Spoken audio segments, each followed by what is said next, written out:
Hello, everyone. Nice to see you again in today's story on the Boring Channel.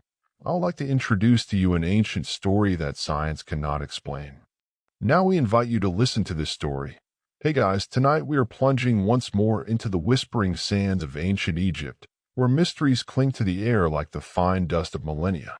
Imagine, if you will, standing before monumental structures, their secrets locked away tighter than a pharaoh's tomb before Carter got his hands on it. The sun beats down, the Nile glimmers in the distance, and every shadow seems to hold a forgotten story, a puzzle piece that science, for all its brilliance, still fumbles with. You're an explorer, a time-traveling tourist if you like, but be warned, unraveling these ancient riddles without the proper permissions from Anubis himself, you probably won't survive this encounter with the truly inexplicable. So before you get comfortable, take a moment to like the video and subscribe, but only if you genuinely enjoy what I do here. And hey, while you're at it, drop your location and local time in the comments below. It's always fascinating to see where our little community of night owls and history buffs is tuning in from. Now dim the lights, maybe turn on a fan for that soft background hum, and let's ease into tonight's journey together. Your journey tonight begins not with the familiar silhouette of pyramids, though their shadows stretch far and wide across the desert, but deep beneath the sand of Saqqara. You find yourself descending a ramp, the air growing cooler, tinged with the scent of ancient stone and something else, something dry and almost metallic. The harsh sunlight gives way to a dim, echoing gloom, and as your eyes adjust, you realize you're in a network of subterranean tunnels, rough-hewn from the bedrock. It feels like stepping into the very bones of the earth. You tread carefully, the silence broken only by the soft crunch of dust underfoot and the distant, almost imperceptible drip of condensation. Then you see them. Lining alcoves cut into the sides of these tunnels are monstrous, utterly improbable stone boxes. These are the granite sarcophagi of the Serapeum. And when I say monstrous, I mean it. Each box, carved from a single block of granite, often Aswan granite, that famously hard, rose-colored stone weighs around 70 tons. And its lid? Another 30 tons of solid stone, fitting so perfectly you'd struggle to slide a piece of papyrus between it and the box. We're talking about 100 tons of precision-engineered granite tucked away in these underground galleries. There are 25 of these behemoths. Now, mainstream history tells us quite clearly that the Serapeum of Saqqara was the sacred burial place of the Apis bulls. These weren't just any cattle, mind you. The Apis bull was considered a living manifestation of the god Ptah, one of ancient Egypt's most important creator deities. When an Apis bull died, it was a period of national mourning, and it was mummified and interred with immense ceremony. Finding these elaborate burial vaults for sacred animals makes a certain kind of sense in the context of Egyptian religion. The bulls lived in luxury, were worshipped, and then given a send-off worthy of, well, the god.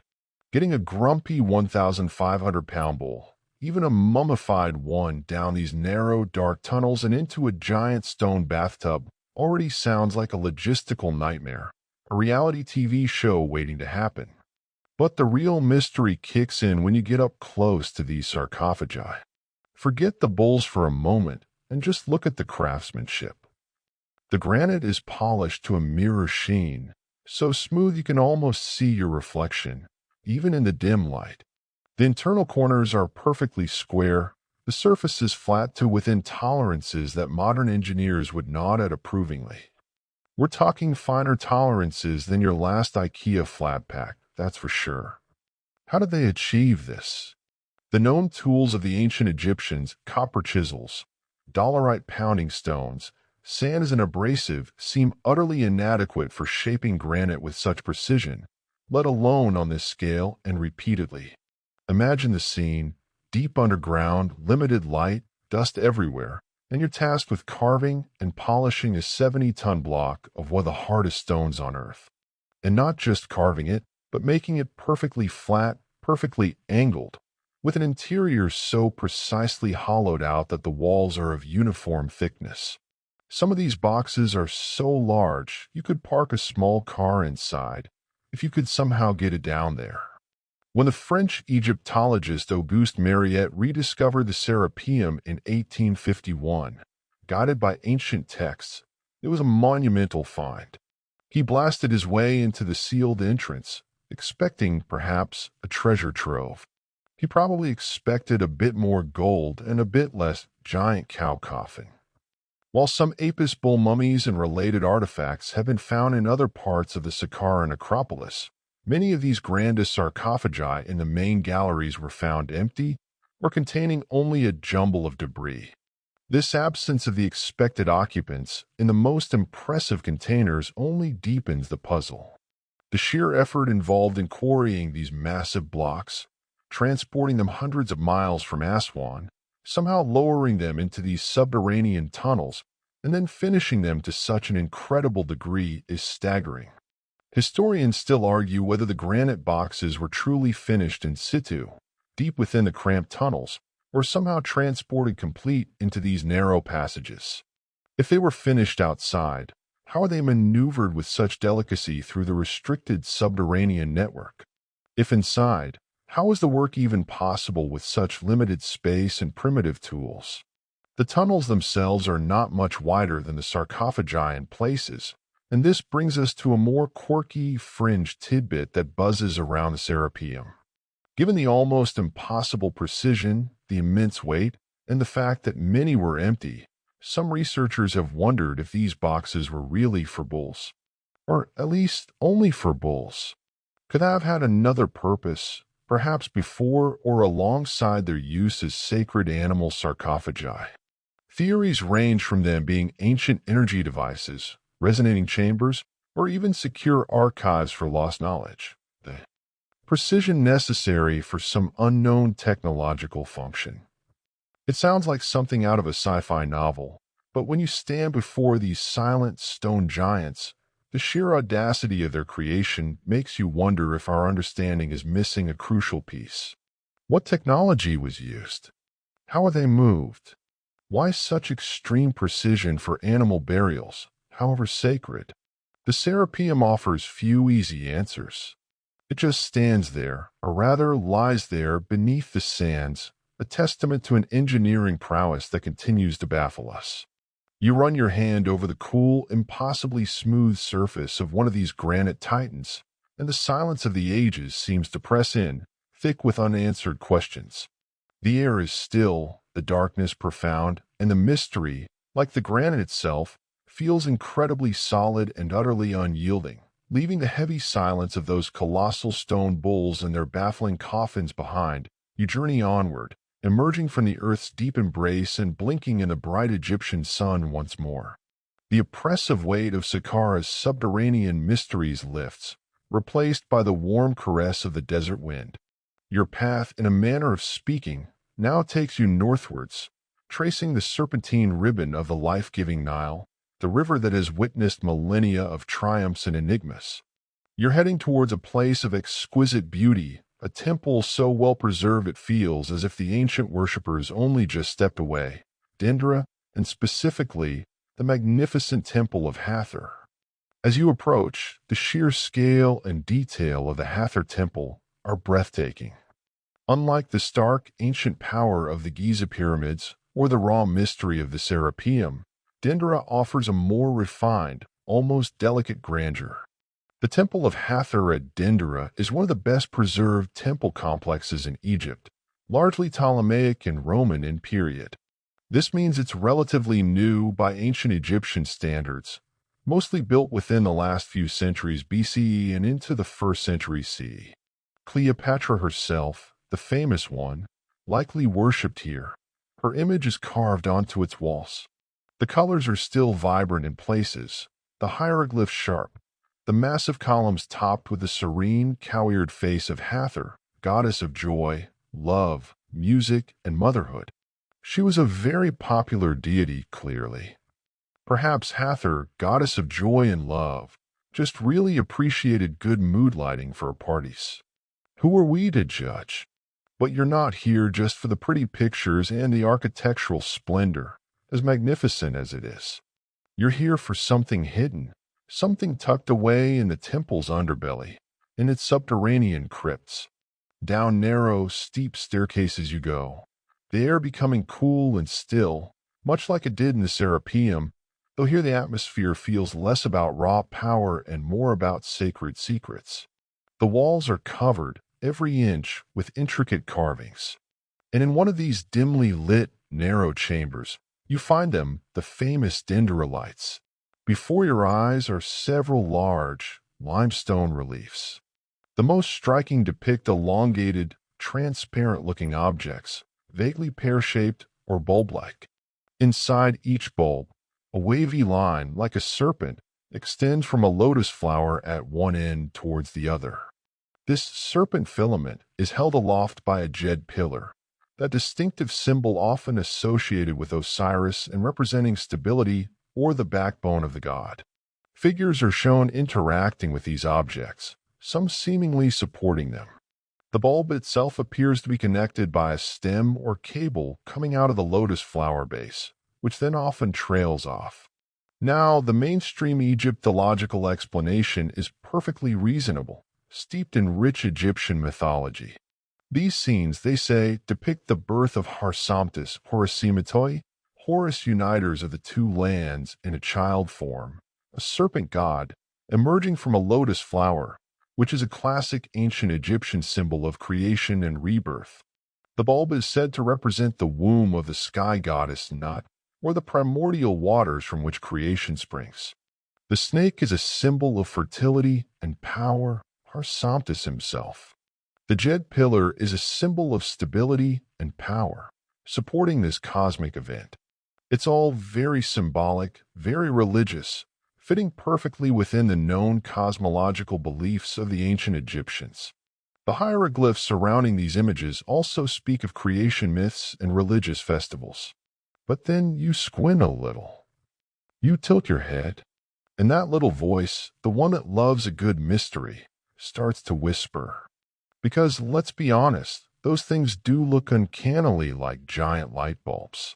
Specifically, they bear a passing resemblance to Crookes tubes, early experimental electrical discharge tubes, or even more generally, a filament inside a glass envelope with some sort of socket and cable. This observation forms the core of the dendra light bulb theory, a favorite in alternative history circles. Proponents of this fringe tidbit suggest that these reliefs are not merely symbolic but are, in fact, schematics or depictions of actual electrical lighting devices used by the ancient Egyptians. They point to the filament, the snake, the glass envelope, the bulbous shape, the socket, the lotus flower, and even the power cable, the stem.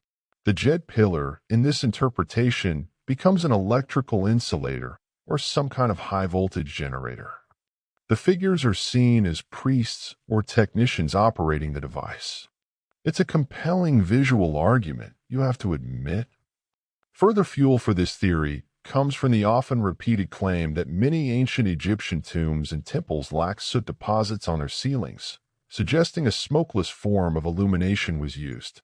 If not torches or oil lamps, then what? Electricity, perhaps? Imagine the ancient Egyptian equivalent of calling tech support. Greetings, mighty scribe of Are. My dendra bulb is flickering again. Have you tried turning it off and on again with a sacred chant? It's a fun thought. However, the scientific and historical consensus remains firmly against the ancient light bulb idea. Egyptologists and alternative theorists continue to clash over whether these reliefs depict purely symbolic religious scenes or evidence of lost ancient technology. The arguments against are quite strong. Firstly, there's a complete lack of any. Other archaeological evidence for electricity in ancient Egypt: no wires, no generators, unless you count the jed pillar creatively. No batteries. The infamous Baghdad battery is from a different culture and period, and its purpose is also debated. Secondly, the mythological interpretation fits seamlessly with the surrounding texts and iconography found throughout the Dendra temple and other Egyptian sites. The snake and lotus motif is well established. Regarding the lack of soot argument, it's often overstated. Egyptians were quite clever with their oil lamps, using high-quality oils and sometimes adding salt to the mixture, which significantly reduced smoke and soot production. Furthermore, many tombs do show evidence of soot, and those that don't could have been illuminated by a series of reflective copper plates bouncing sunlight deep into the structures, a technique known to have been used. Yet, the images persist in their ambiguity. The sheer size of these depicted bulbs is also curious. If they were lights, they'd be enormous. What kind of power source would they require? And why depict them only here, in this particular crypt at Dendera? If it was a light bulb, you have to wonder what kind of extended warranty the pharaohs offered. Probably involve a lot of incense and a stern word with a high priest. So you stand there, in the cool, incense-scented air of the Dendera crypt, caught between plausible mythology and tantalizing technological fantasy. The carvings are undeniably beautiful, undeniably strange. Are they a poetic representation of creation, a cosmic snake emerging from a divine flower?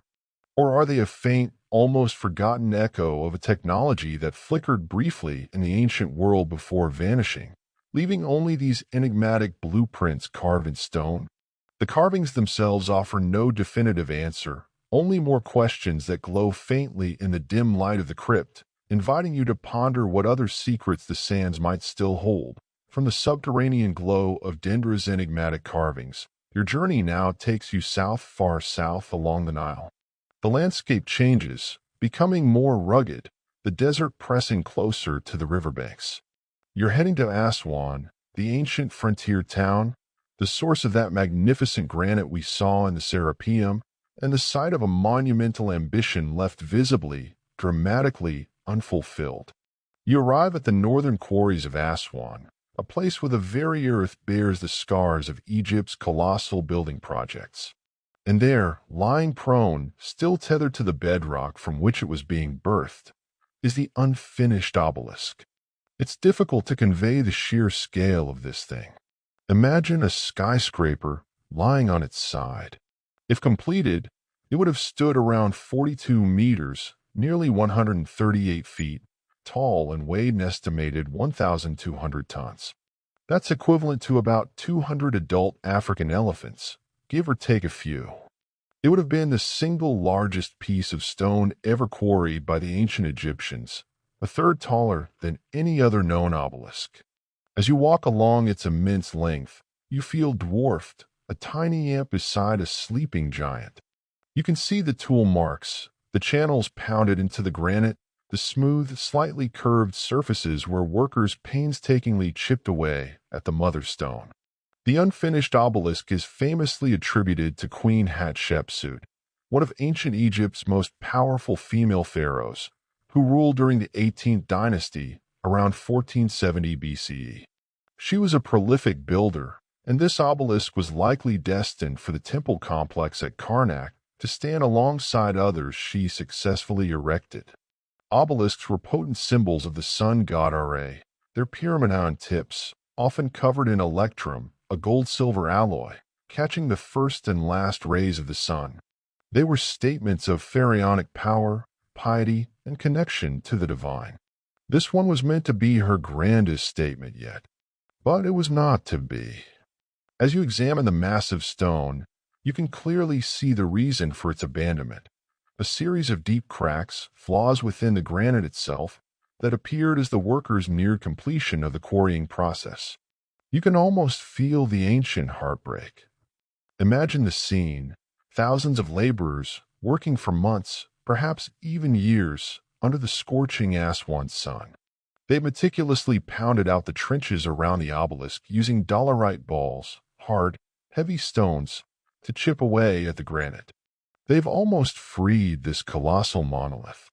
And then a fissure appears. Then another. The stone, for all its strength, is flawed. All that effort, all that ambition shattered, quite literally. It must have been a devastating blow, not just to the workforce, but to Hatshepsut's prestige. A project of this magnitude failing would have been a significant event, perhaps even seen as an ill omen. The ancient equivalent of your multi-million-dollar rocket exploding on a launch pad, streamed live. The mystery here isn't why it was abandoned. The cracks are evident. The mystery lies in the hows and the what-ifs. How do they intend to transport something of this colossal weight and size from the quarry to the Nile, then onto barges, and then hundreds of miles downriver to Thebes, modern Luxor? Even at a slightly smaller scale, moving obelisks was an incredible feat. We have depictions showing hundreds of men pulling ropes, and theories involving ramps, rollers, and immense wooden sledges. But 1,200 tons? That's a whole different league of heavy lifting. Historians still argue whether their transportation methods, while ingenious, could have truly coped with an object of this unprecedented magnitude. Was this obelisk a step too far, even for the brilliant Egyptian engineers? And what about the process of detaching it from the bedrock? The obelisk is still attached along its underside. The plan was likely to pound out a series of slots along the base, insert wooden wedges, and then soak the wedges with water. As the wood expanded, it would, in theory, crack the granite free. This method was known and used for smaller blocks. But for something this long and heavy, would it have worked uniformly? Or would it have risked creating new stresses and new cracks? The abandonment due to internal flaws meant this final, crucial step was never tested on this scale. This brings us to a quirky tidbit about the quarry itself. The unfinished obelisk site is a fantastic open-air museum of ancient quarrying techniques. You can see other smaller extraction sites, test pits where they evaluated the quality of the granite, and even discarded dolerite pounders, some weighing up to 6 kilograms over 13 pounds. Holding one of these in your hand, you can only imagine the relentless, back-breaking labor involved, day after day, to wear down solid granite. It's a testament to human endurance and the sheer willpower of the pharaonic state.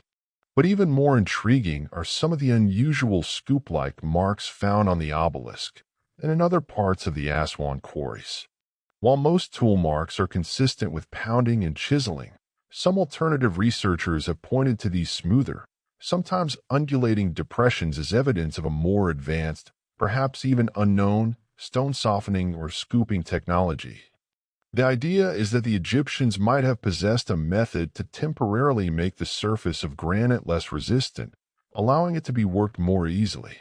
There's no solid evidence for this, of course, and the marks can likely be explained by different types of abrasive work or natural weathering patterns. Still, when faced with the sheer scale of granite manipulation here, the mind wanders to what if? What if that crocodile dung sunscreen we joked about in a previous episode actually had some secret granite softening properties? Probably not, but it's fun to imagine the site foreman yelling, "More dung on Section C." We're behind schedule. The unfinished obelisk lies there, a silent monument to human endeavor reaching its limits, or perhaps simply being thwarted by the imperfections of nature. It's a powerful reminder that even the greatest civilizations face setbacks, that ambition can outstrip capability.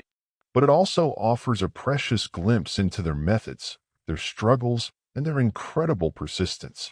You can almost hear the echo of the master mason's sigh as the fatal cracks spread, the groan of disappointment from the workers.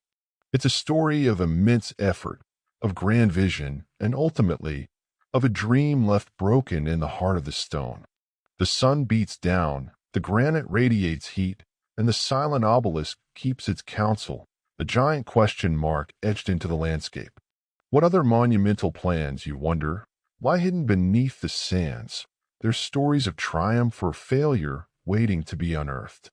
Leaving the sun-baked granite and the colossal, broken dream of the unfinished obelisk behind you, your journey through Egypt's mysteries takes a turn towards the more esoteric, towards a legend that has captivated explorers and scholars for centuries. You travel north again, away from the rugged quarries of Aswan, back towards the fertile lands of the Fayum Oasis, a lush depression west of the Nile.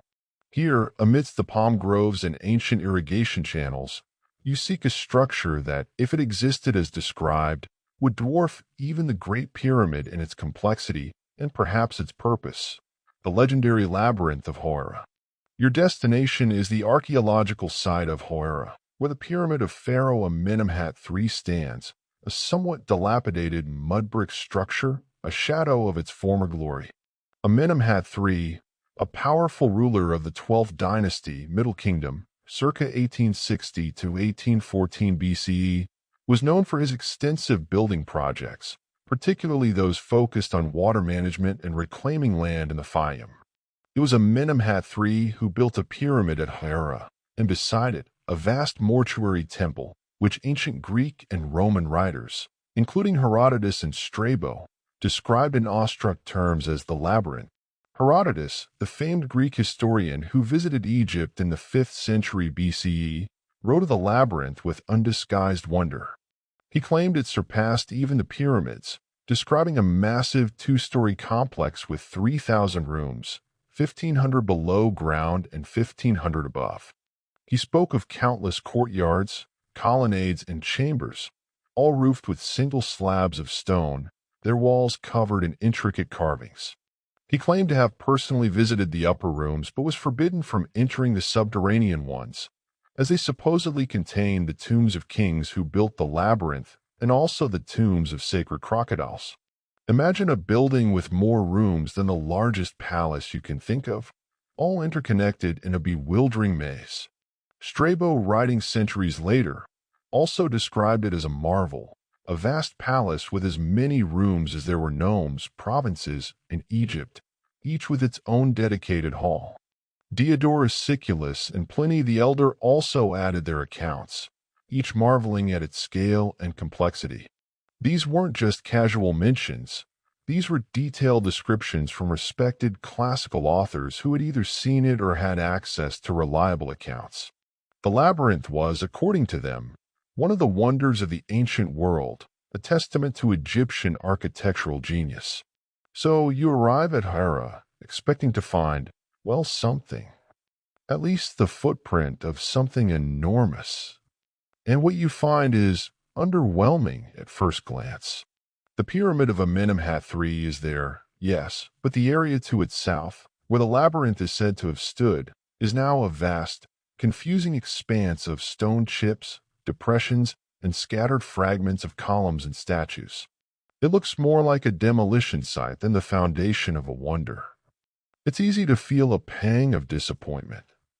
Where is this legendary structure? This is where the mystery truly begins.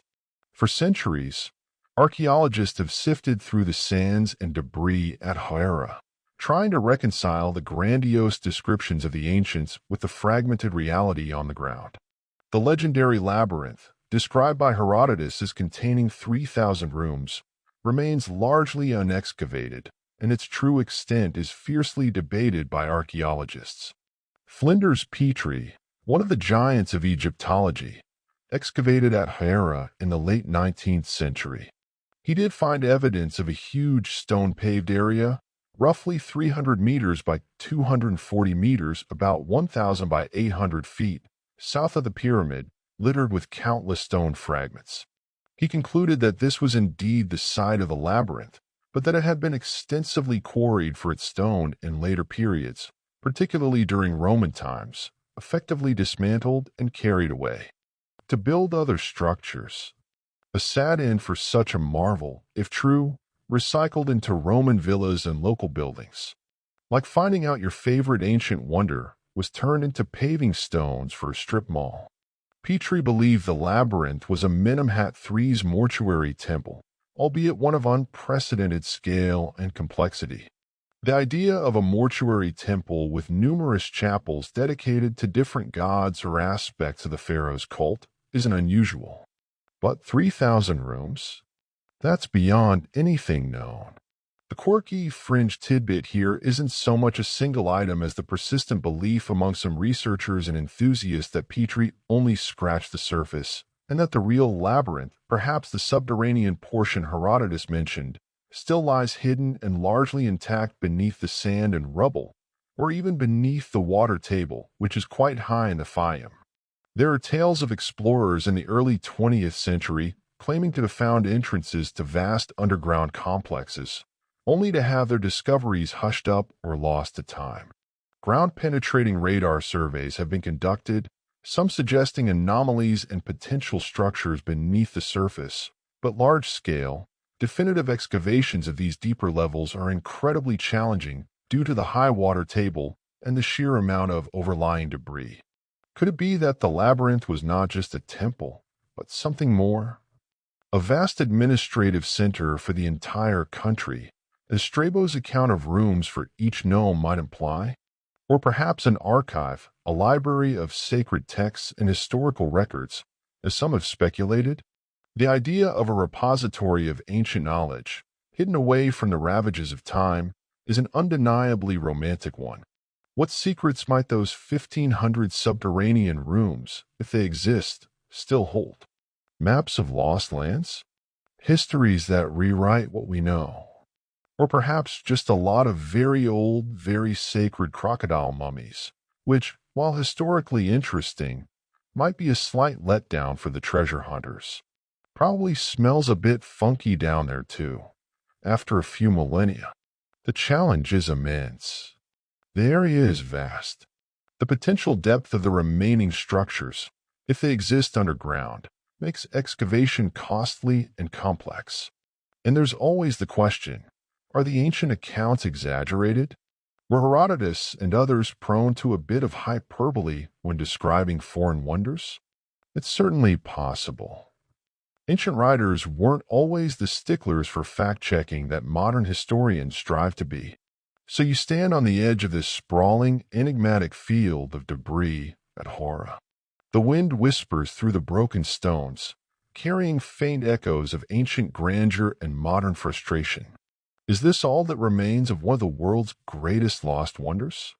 Or is the true marvel still sleeping beneath your feet, waiting for the right key, the right technology, or perhaps just the right amount of funding and scholarly willpower to bring it back into the light?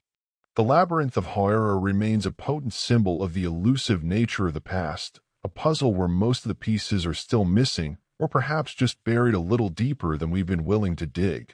Leaving the dusty plains of Hora and its tantalizingly elusive labyrinth, your journey takes you not to a physical place of stone and sand, but into the realm of fragile papyrus and fragmented history. You find yourself, metaphorically speaking, in a hushed museum archive, poring over ancient documents that promise to unlock the very timeline of Egyptian kingship, yet deliver as many questions as answers. We are delving into the mystery of the Turin King List, also known as the Turin Royal Canon. Imagine a document, or rather, a collection of papyrus fragments, that once meticulously listed all the kings of Egypt, from the earliest mythical rulers, the gods themselves, right up to the time of its composition, believed to be during the reign of Ramesses II in the 19th dynasty, around 1250 BCE. That's nearly 2,000 years of history, potentially all laid out. It would be the ultimate cheat sheet for Egyptologists. The Turin King List, a hieratic papyrus dating to the reign of Ramesses II, is one of the most important historical documents for Egyptian chronology, yet it is severely damaged. And severely damaged is an understatement. The papyrus was reportedly intact when discovered in Thebes, modern Luxor, by the Italian diplomat and collector Bernardino Drevetti in the early 1820s.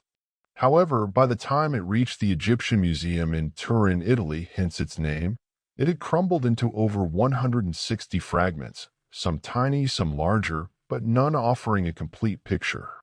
It was like receiving a 1,000-piece jigsaw puzzle, but half the pieces are missing, and the picture on the box is a vague sketch drawn from memory by someone who saw it once, briefly, in a dimly lit room, probably after a few too many cups of ancient Egyptian beer, which, as we know, could be quite potent.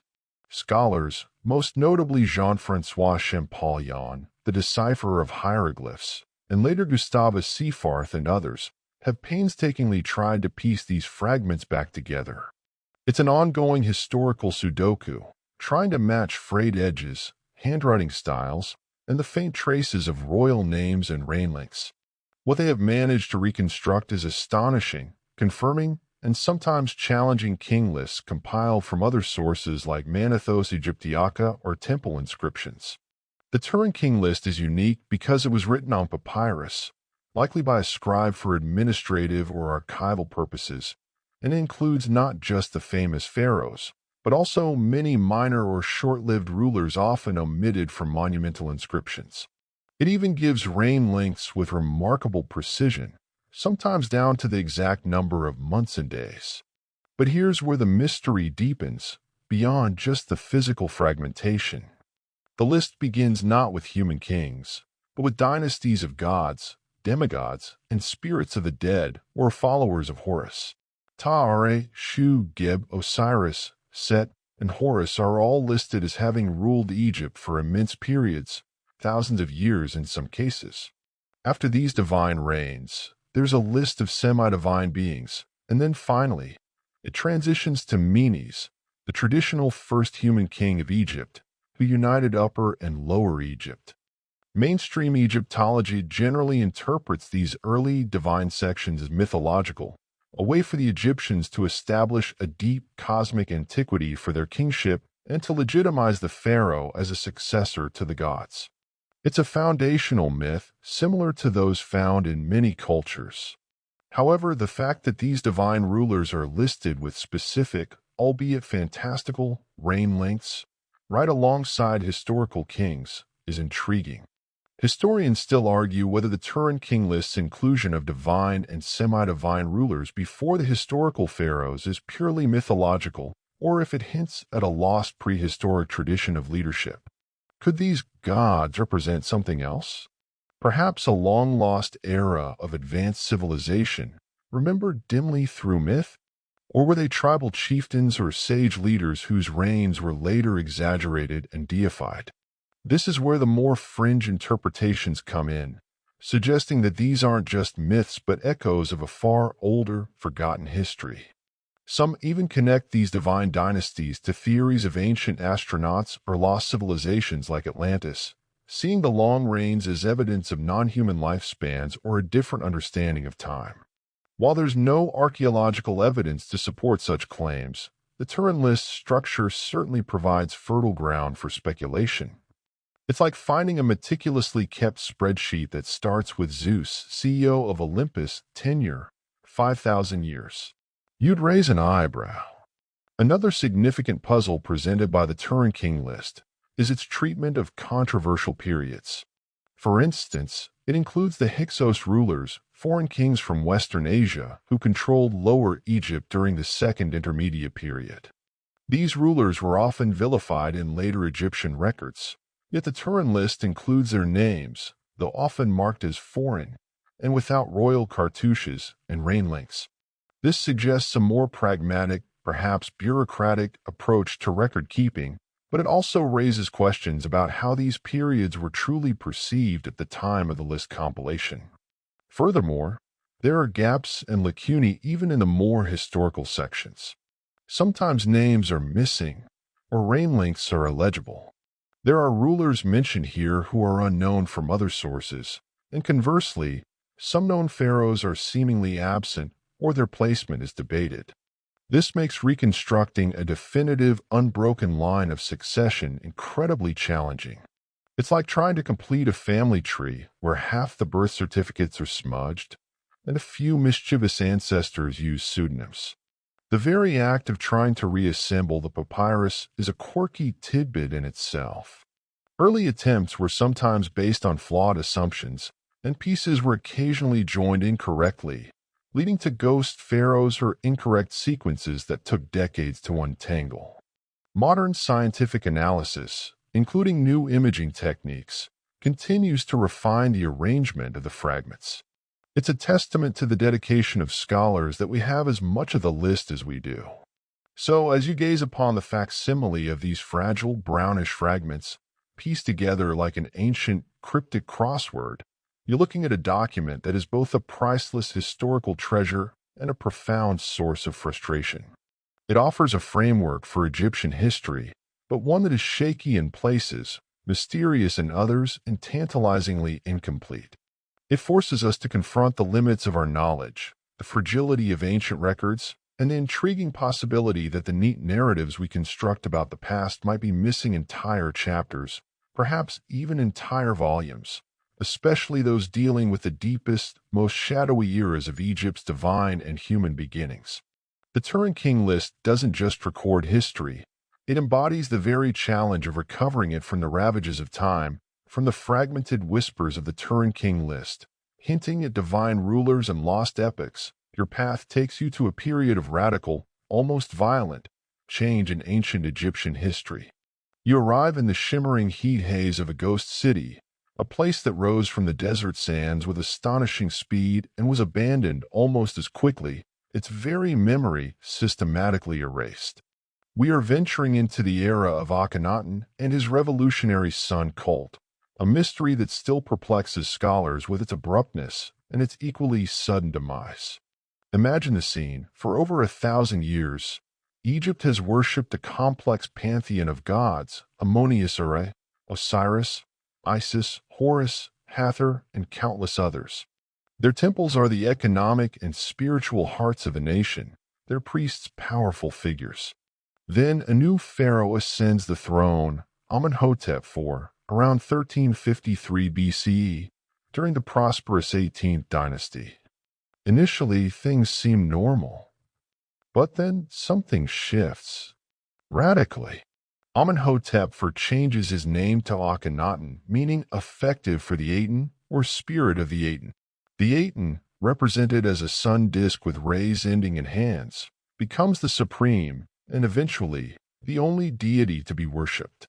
Akhenaten instigated what is arguably the first recorded instance of monotheism, or at least henotheism, the worship of one god while not denying the existence of others, though he leaned heavily towards the only part.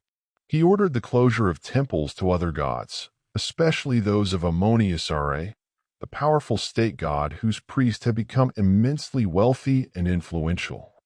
The name Ammonius was chiseled out from monuments across Egypt. Imagine the social and religious upheaval. It would be like a modern leader suddenly declaring all existing religions null and void, and everyone must now worship, say, a particularly shiny toaster. The priests of the old gods, suddenly unemployed and their power base shattered, must have been less than thrilled, but Akhenaten didn't stop there. He abandoned Thebes, the traditional religious and administrative capital, and built an entirely new city, Akhetaten, horizon of the Aten, on virgin desert land at a site known today as Amarna. This city was built with incredible speed, a sprawling metropolis of palaces, temples to the Aten, workshops, and residential areas. Akhenaten's reign, circa 1353 to 1336 BCE, saw a dramatic shift in Egyptian religion, art, and politics, centered on the worship of the Aten. This new art style, known as Amarna art, is strikingly different from the formal, idealized art of previous millennia. It depicts Akhenaten and his family, including his famous wife Nefertiti and their daughters, with elongated skulls, slender necks, wide hips, and prominent bellies. It's a more naturalistic, almost expressionistic style, showing intimate family scenes, a far cry from the rigid, stoic depictions of earlier pharaohs. So, why this sudden, drastic revolution? This is the core of the mystery. What possessed Akhenaten to overturn centuries of religious tradition? Was he a true visionary, a philosophical innovator who had a profound spiritual revelation? Or was it a calculated political move to consolidate power, breaking the stranglehold of the Ammonius priesthood? Perhaps it was a combination of both. Historians still argue whether Akhenaten's religious revolution was primarily a spiritual movement or a political strategy to curb the power of the Ammonius priesthood. Some theories suggest Akhenaten may have been influenced by a pre-existing, less prominent solar cult, or that he suffered from a medical condition like Marfan syndrome that could explain his unusual depiction in art and perhaps influenced his psyche. The latter is a highly debated point, as the art style was applied to everyone in the royal family, not just Akhenaten. It could simply have been an artistic convention to emphasize their unique status or their connection to the life-giving Aten. The city of Akhenaten itself is a marvel. Built from scratch in a matter of years, it gives us a unique snapshot of Egyptian urban life frozen in time, as it was largely abandoned after Akhenaten's death. Excavations have revealed palaces with nature-inspired frescoes, vast open-air temples where the Aten could be worshipped directly under the sun's rays. No dark, mysterious inner sanctums here, and even the workshops of artists like Thutmose, where the famous bust of Nefertiti was discovered. But the revolution was short-lived. Akhenaten reigned for about 17 years. After his death, his religious and artistic reforms were quickly dismantled. His son, Tutankhaten, living image of Aten, changed his name to Tutankhamun, living image of Ammonius, signaling a return to the old gods. The city of Akhenaten was abandoned, left to crumble back into the desert. Akhenaten himself was branded the enemy or that criminal in later inscriptions, and a systematic effort was made to erase his name and memory from monuments, damnatio memoria. His statues were smashed, his inscriptions defaced. It was as if Egypt collectively decided to hit the undo button on his entire reign. This violent rejection is also part of the mystery. Why was his revolution so utterly and completely reversed? Was it simply the entrenched power of the old priesthood reasserting itself? Or did the general populace never truly embrace this new, somewhat abstract solar deity, preferring the familiar comfort of their traditional gods? The Atenism lacked the rich mythology and accessible personal deities of the old religion. There were no stories of Osiris and Isis, no comforting afterlife presided over by familiar gods, only the distant, impersonal Aten. Perhaps it was just too radical, too fast, for ancient Egyptian society to absorb. Imagine trying to get everyone to switch from their beloved anthropomorphic cat memes to worshipping a minimalist abstract circle. The resistance would be fierce. A quirky tidbit surrounding Akhenaten involves the hymn to the Aten, a beautiful piece of poetry attributed to him, which bears a striking resemblance in parts to Psalm 104 from the Old Testament. This has led to much speculation about possible cross-cultural influences or shared ancient Near Eastern literary traditions, though the exact nature of any connection is debated. The mystery of Akhenaten is not just about his motivations, but also the fate of his body. His tomb was prepared at Amarna, but it's unclear if he was ever truly interred there, or if his mummy was later moved or destroyed. The discovery of a body in Tomb KV-55 in the Valley of the Kings, sometimes controversially identified as Akhenaten, has only added more layers to the puzzle. So you wander the ghostly ruins of Akhenaten, the wind whistling through the remains of palaces and temples built for a god that shone brightly but briefly. The sun, the very Aten that Akhenaten worshipped, beats down mercilessly, as if indifferent to the human dramas played out beneath its rays. Here is a pharaoh who dared to reshape his entire civilization's worldview, a revolution of spirit and stone. And yet his legacy was almost entirely obliterated, leaving behind a profound enigma. Was he a heretic, a visionary, a madman, or a political genius? And why did his world, built with such conviction, vanish so completely, like a mirage in the desert? The sands of Amarna hold their secrets close, whispering of a faith that dared to challenge the gods and paid the ultimate price. From the sun-scorched, abandoned city of Akhenaten, a place where a revolution was born and then systematically erased, your journey takes you to a discovery that, paradoxically, brought one of Akhenaten's immediate successors from obscurity to global superstardom. You're heading to the Valley of the Kings, that barren, sun-blasted necropolis on the west bank of the Nile at Thebes, where pharaohs of the New Kingdom were buried in rock-cut tombs.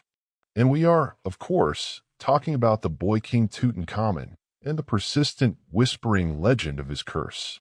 You arrive at the entrance to KV-62, Tutankhamun's tomb.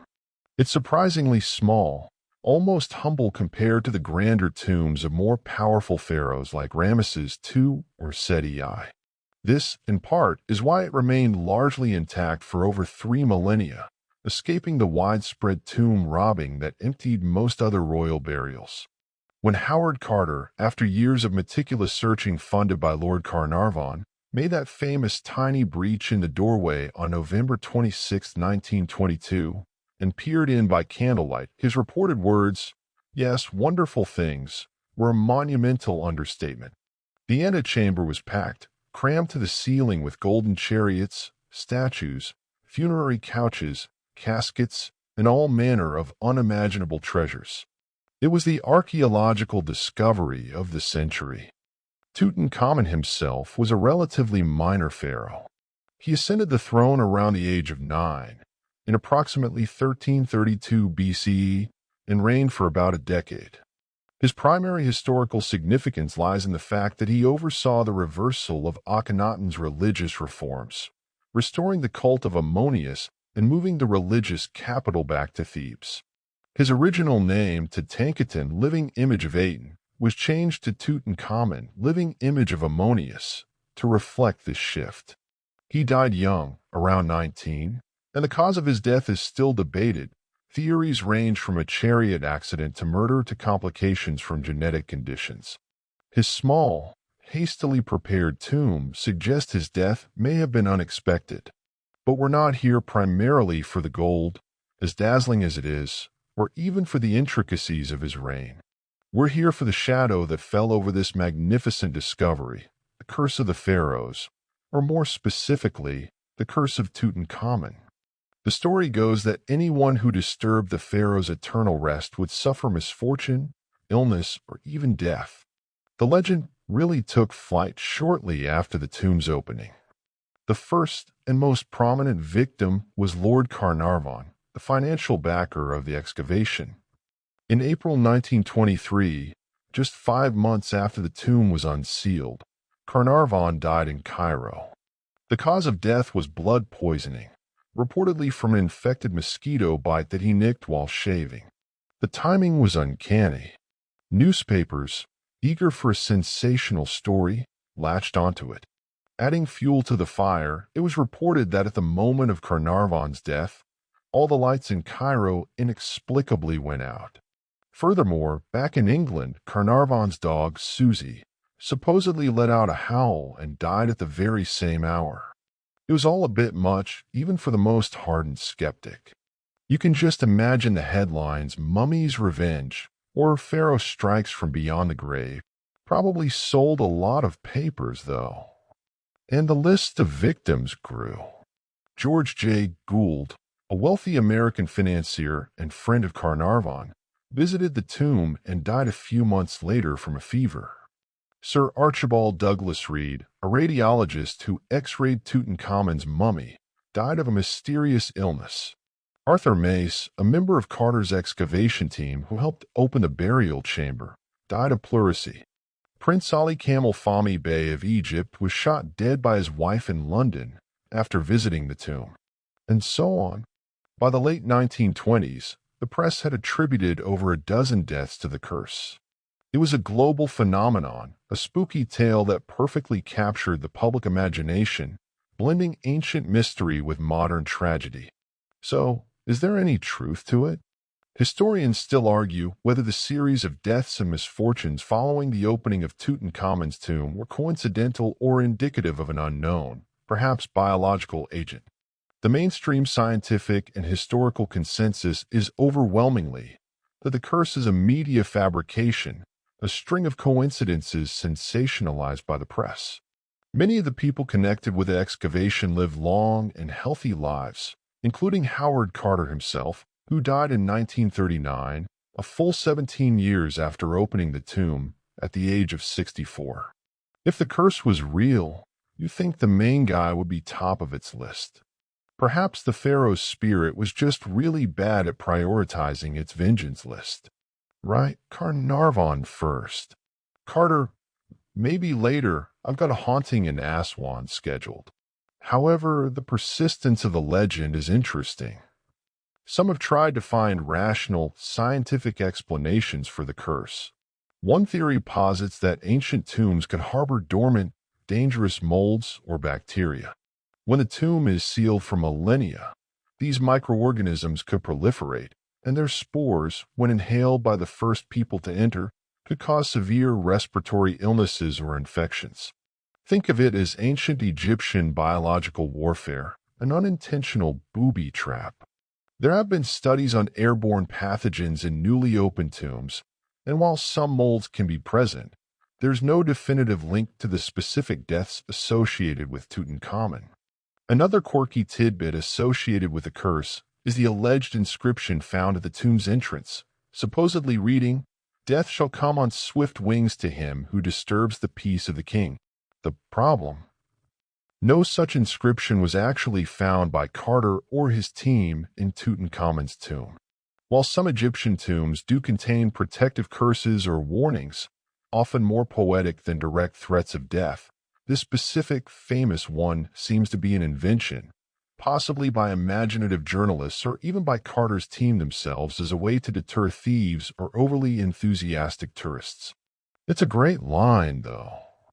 Very cinematic. The power of suggestion also likely played a role. Once the idea of a curse took hold, any misfortune that befell someone connected to the tomb was immediately attributed to it. It's a classic example of confirmation bias. If someone visited the tomb and then stubbed their toe, it wasn't just bad luck. It was the curse. Yet the story endures. It taps into a primal fear of desecrating the dead, of ancient powers we don't understand. And let's be honest, it adds a layer of thrilling mystique to the already incredible discovery. Standing before the treasures of Tutankhamun, even replicas in a museum, it's hard not to feel a sense of awe and perhaps a tiny shiver of something more. You look at that golden death mask, its serene, timeless gaze, and you can almost understand why people believed it held a potent protective magic. The curse of Tutankhamun, real or not, has certainly ensured his name, and the wonder of his tomb will never be forgotten. It's a testament to the enduring power of a good story, especially one whispered from the depths of a golden, silent tomb. Leaving the golden, possibly cursed, confines of Tutankhamun's tomb, your mind, perhaps sparked by the dendrolites we pondered earlier, drifts towards an even more electrifying and highly speculative question: did ancient civilizations, particularly the Egyptians or their contemporaries, harness some form of electrical power? You find yourself sifting through disparate clues, from enigmatic artifacts to puzzling reliefs, wondering if our ancestors were more technologically advanced than we commonly believe. The most famous or infamous artifact often brought into this discussion is the Baghdad Battery. Now, to be clear, this isn't Egyptian, but it's from a neighboring ancient culture and often gets lumped into discussions about lost ancient technologies that could have been shared or known in the wider region. The Baghdad Battery consists of terracotta pots, dating from the Parthian or Sasanian periods in Mesopotamia, roughly 250 BCE to 640 CE, containing a copper cylinder and an iron rod. When filled with an acidic liquid like vinegar or grape juice, both readily available, these components could indeed produce a small electrical current, a few volts at most. Wilhelm Koenig, the director of the National Museum of Iraq, first proposed in 1940 that these might be ancient galvanic cells. So, what were they for if they were batteries? The most common mainstream suggestion, if they were batteries, is that they were used for electroplating, depositing a thin layer of gold or silver onto other objects. There is some, albeit debated, archaeological evidence for finely gilded artifacts from the period that might have been created this way. Other, more fringe theories propose they were used for mild electrotherapy. Some ancient medical texts mention using electric fish for pain relief, so the concept wasn't entirely alien, or even for creating a tingling sensation in religious statues to all worshippers. Imagine touching a sacred idol and getting a little buzz, literally. That would certainly make you believe in its divine power, or at least in the need for better insulation. However, many archaeologists remain skeptical. They point out that there's no definitive evidence of wires or any devices that these batteries might have powered. The interpretation of the artifacts as batteries is not universally accepted, Some suggest they were simply storage vessels for sacred scrolls, with the copper and iron components having a different, perhaps symbolic or structural purpose. Scholars continue to debate whether the Baghdad battery was indeed a source of ancient electricity or if its components served a non-electrical purpose, such as scroll storage. Now, let's bring this back to Egypt. While there's no Cairo battery equivalent that's been found, the question remains, if the Dendera reliefs were depicting some form of electrical lighting, as the more imaginative theories propose, where did the power come from? This is where speculation can run wild. Some theorists, pointing to the Jed pillar often associated with the dendrolites, suggest it might have been some kind of electrostatic generator or a device for capturing atmospheric electricity. The Jed pillar, usually symbolizing stability and the backbone of Osiris, does have a somewhat insulator-like appearance in some depictions.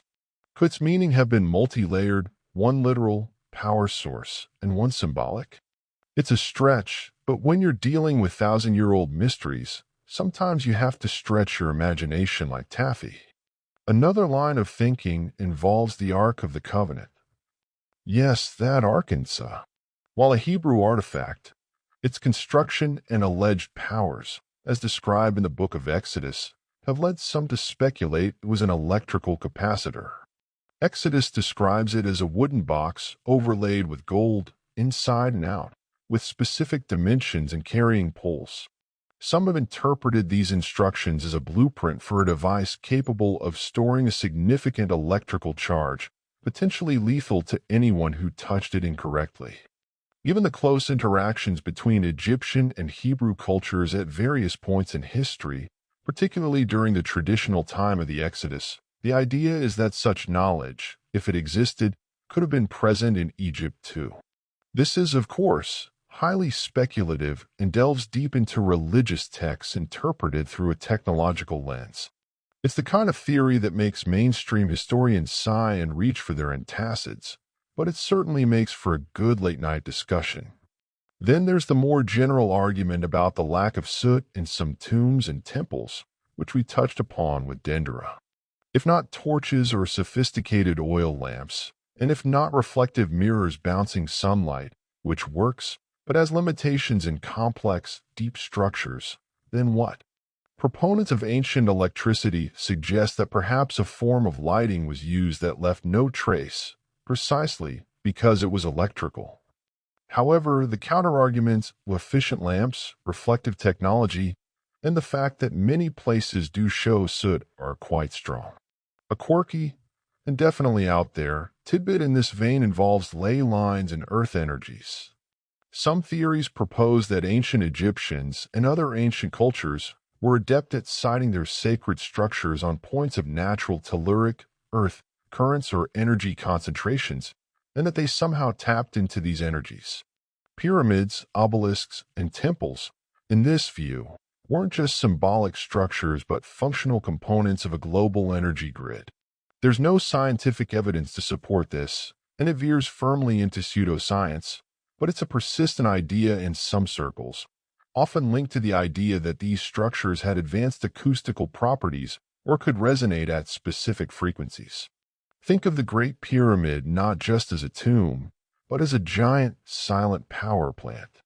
Honey, did you pay the pyramid energy bill this month? The Ankomatic coffee maker isn't working.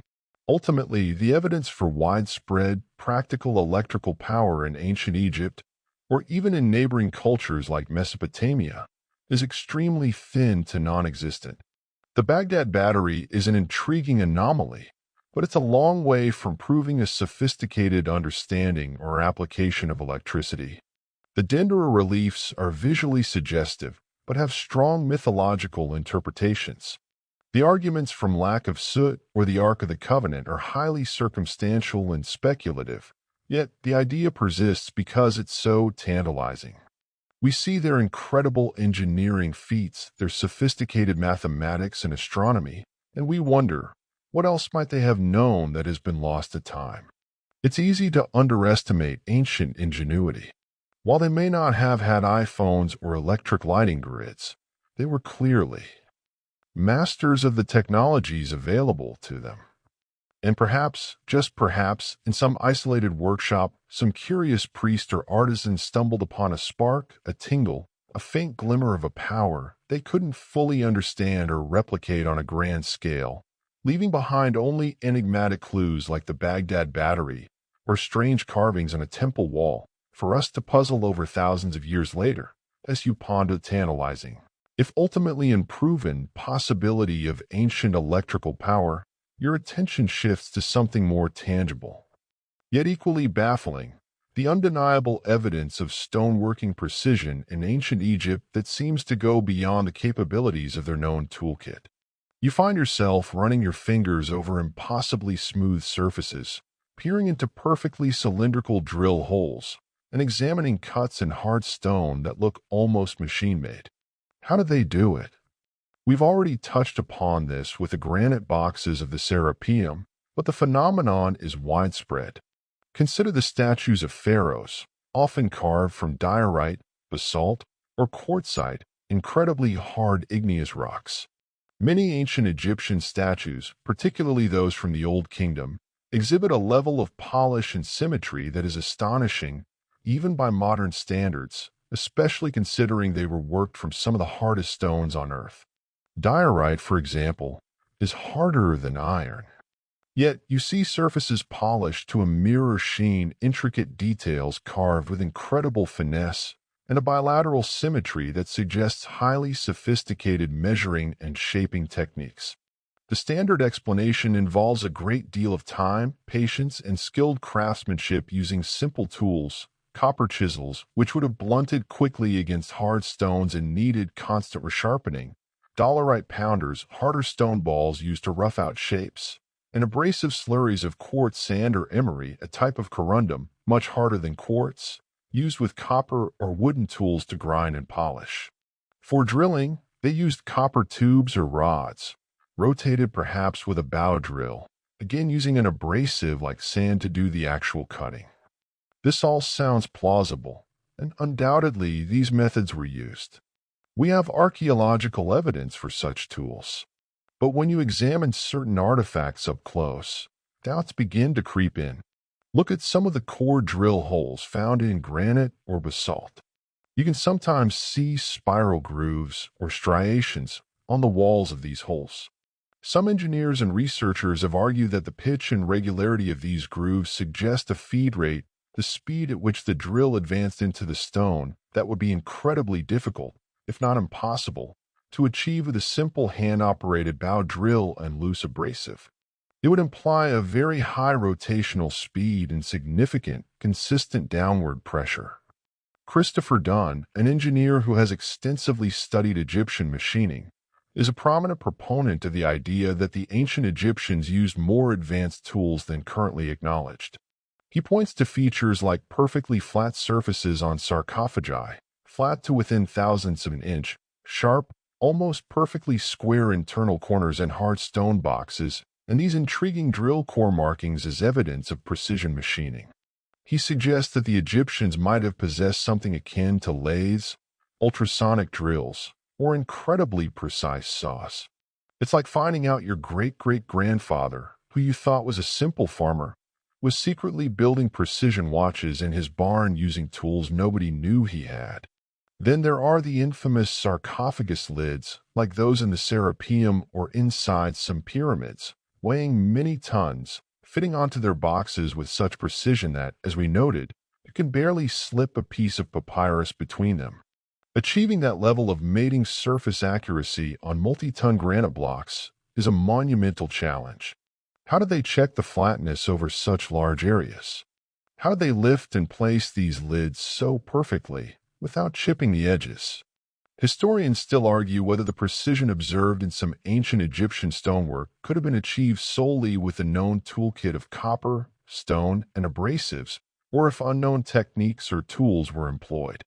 Consider also some of the stone vases and vessels from the early dynastic period, even before the Old Kingdom pyramids. These are carved from hard stones like diorite, porphyry, and schist. Some have incredibly narrow necks and widely flaring interiors, with walls of uniform thinness. How are these hollowed out? The openings are often too small for a hand to fit inside with a tool. The proposed method involves using eccentric stone borers, essentially a weighted stone on a stick, spun around to grind away the interior.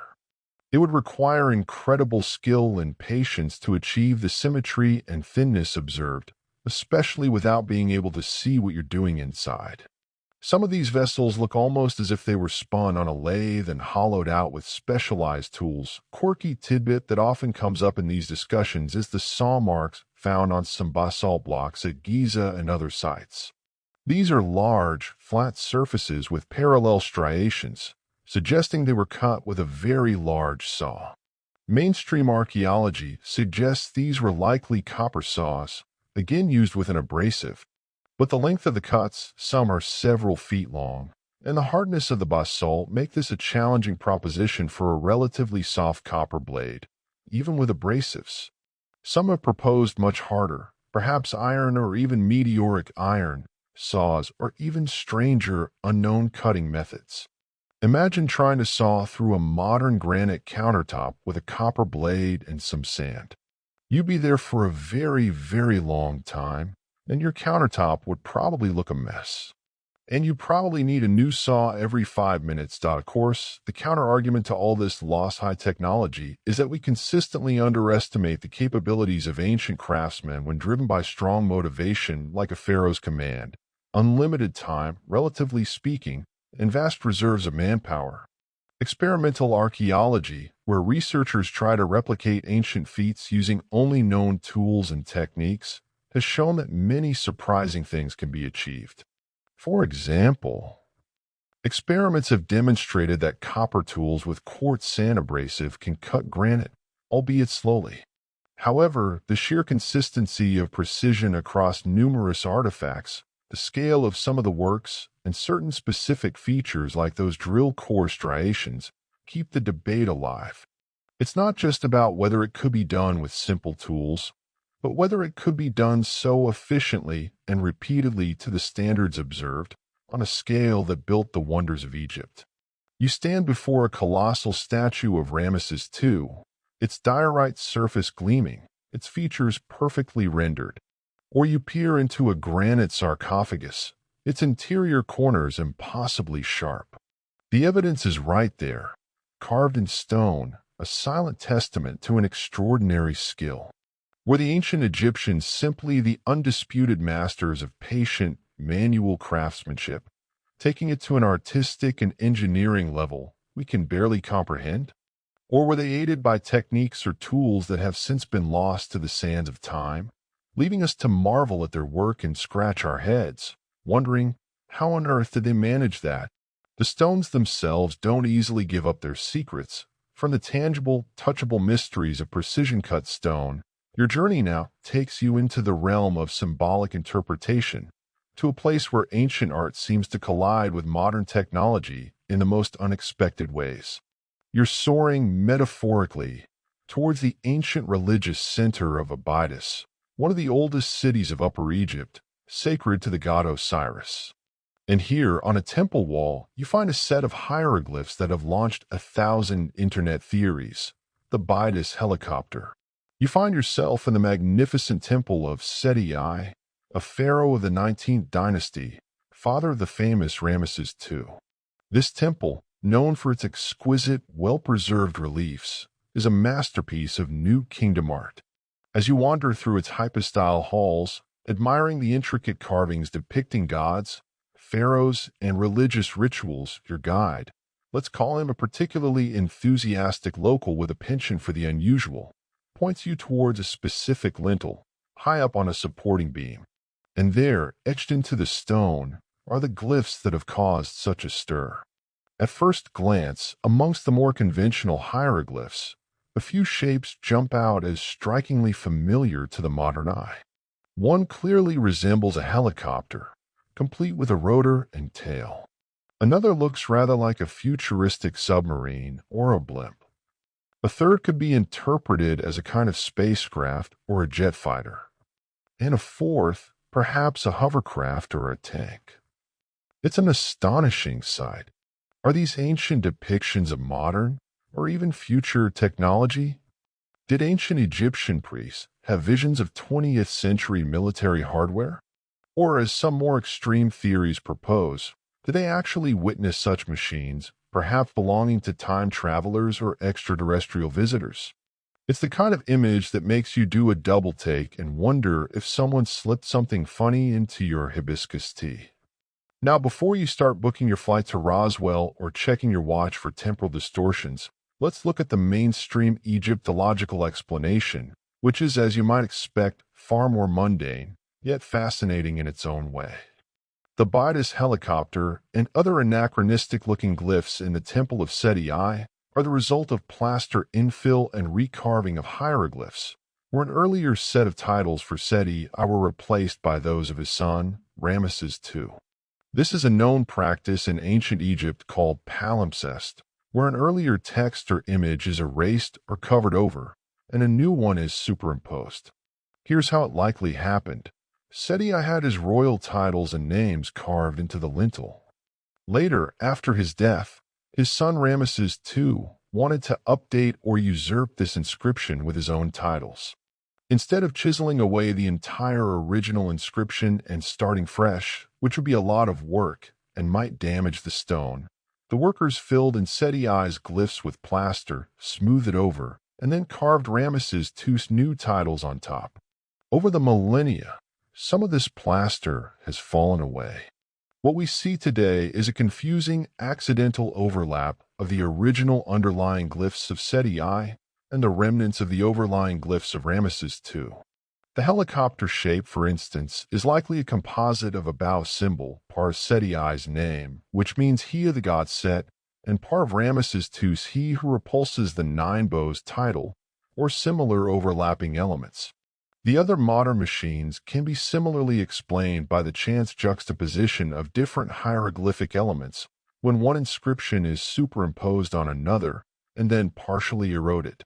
It's a clever bit of detective work by Egyptologists, and when you see diagrams showing how the original glyphs could combine to form these strange new shapes, it makes a lot of sense.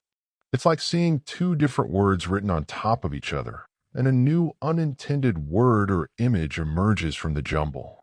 So no ancient gunships soaring over the Nile, unfortunately. Or perhaps fortunately, depending on your perspective. However, this explanation, while perfectly logical and supported by evidence of recarving found elsewhere in Egypt, hasn't stopped the Bidas helicopter from becoming a cornerstone of ancient astronaut theories and lost high technology arguments. For those inclined to see advanced ancient knowledge, these glyphs are compelling visual proof.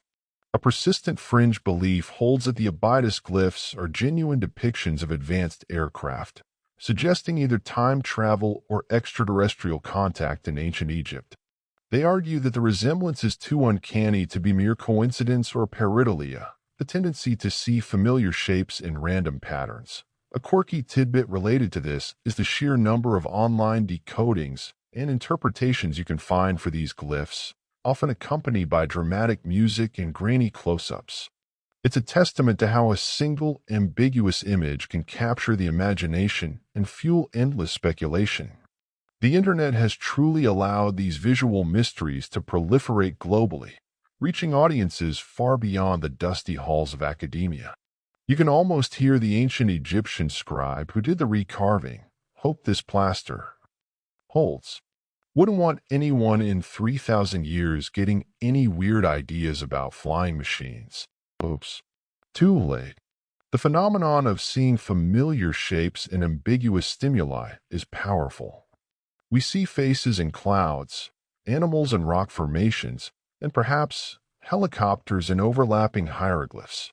The human brain is wired to find patterns, even where none were intended. And when those patterns seem to confirm a pre-existing belief, like the idea that ancient civilizations were more advanced than we think, the evidence becomes even more compelling to the believer. It's also worth noting that the Abydos Temple is not the only place where such anomalous hieroglyphs have been claimed. Other, less famous examples exist, usually also explainable by damage, erosion, or recarving. But the Abydos set is certainly the most visually striking and the most widely circulated. So, as you crane your neck to look at that famous lintel, you're caught between two narratives. One is a story of practical pharaonic politics, of sons writing their names over their fathers, of plaster and erosion creating an accidental illusion. The other is a far more dramatic tale of ancient encounters with technology beyond our wildest dreams for that era.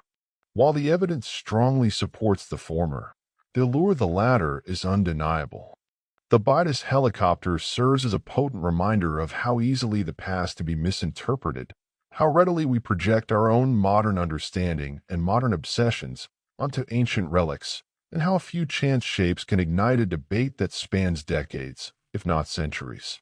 The stone remains, the images persist, and the mystery, for some, continues to fly, leaving the intriguing, if likely misinterpreted, flying glyphs of Abydos behind. Your journey takes you back towards the Giza Plateau, home to the most iconic monuments of ancient Egypt, the pyramids and the Great Sphinx. But we're not here today to retread the usual paths around the pyramid's construction, as baffling as that still is in many respects. Instead, you find yourself standing before the enigmatic gaze of the Sphinx, and we're going to dive into a controversial theory that challenges its traditionally accepted age, all based on the unusual way its stone body seems to have weathered the millennia. The Great Sphinx of Giza is a colossal limestone statue with the body of a lion and the head of a human, generally believed to be that of the pharaoh Khafre, who reigned during the 4th dynasty, around 2558 to 2532 BCE. The mainstream Egyptological view is that the Sphinx was carved during Khafre's reign, making it approximately 4,500 years old, contemporaneous with the Second Pyramid of Giza. It was carved from the bedrock of the Giza Plateau itself, an enormous natural outcrop of limestone, with large blocks quarried from around its body used to construct the nearby Sphinx temple. Its sheer scale is awe-inspiring, about 73 meters, 240 feet, long from paw to tail, 20 meters, 66 feet, high from the base to the top of the head, and 19 meters, 62 feet, wide at its rear haunches. It's the oldest known monumental sculpture in Egypt and one of the most recognizable statues in the world. For centuries, the Sphinx lay buried up to its shoulders in sand, which actually helped preserve its lower portions. Various pharaohs, including Thutmose IV, who famously erected the dream stele between its paws, recounting how the Sphinx appeared to him in a dream promising him kingship if he cleared away the sand, undertook restoration and clearing efforts. But it's the nature of the erosion on the Sphinx's body and the walls of the enclosure from which it was carved that has sparked a fiery debate. You walk around the Sphinx enclosure, a deep, quarry-like pit surrounding the statue's body. As you look at the limestone bedrock walls of this enclosure, and at the body of the Sphinx itself, which is made of layers of limestone of varying hardness, you notice a distinct pattern of erosion. There are deep, vertical fissures and undulating, rounded horizontal weathering patterns. This is where the controversy begins. In the early 1990s, a geologist named Dr. Robert Schoch, then at Boston University, examined these erosion patterns. Schoch, looking at it purely from a geological perspective, concluded that the dominant erosion features on the Sphinx's body and the enclosure walls were not primarily caused by wind and sand, as would be expected in a desert environment that has been arid for the last 4,500 years. Instead, he argued, these features are classic examples of precipitation-induced weathering, in other words, erosion caused by prolonged and significant rainfall. Dr. Robert Schoch proposed that the Sphinx and its enclosure show signs of water erosion, suggesting it might be thousands of years older than its accepted date, dating back to a time when Egypt received much more rainfall. This is a radical claim. The climate of Egypt has been predominantly arid for the last 5,000 years.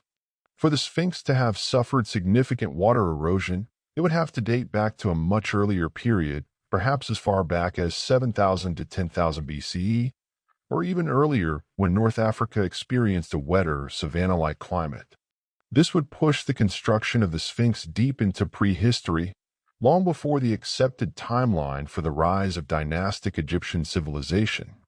It would mean a sophisticated culture capable of carving such a massive monument existed thousands of years before we currently believe.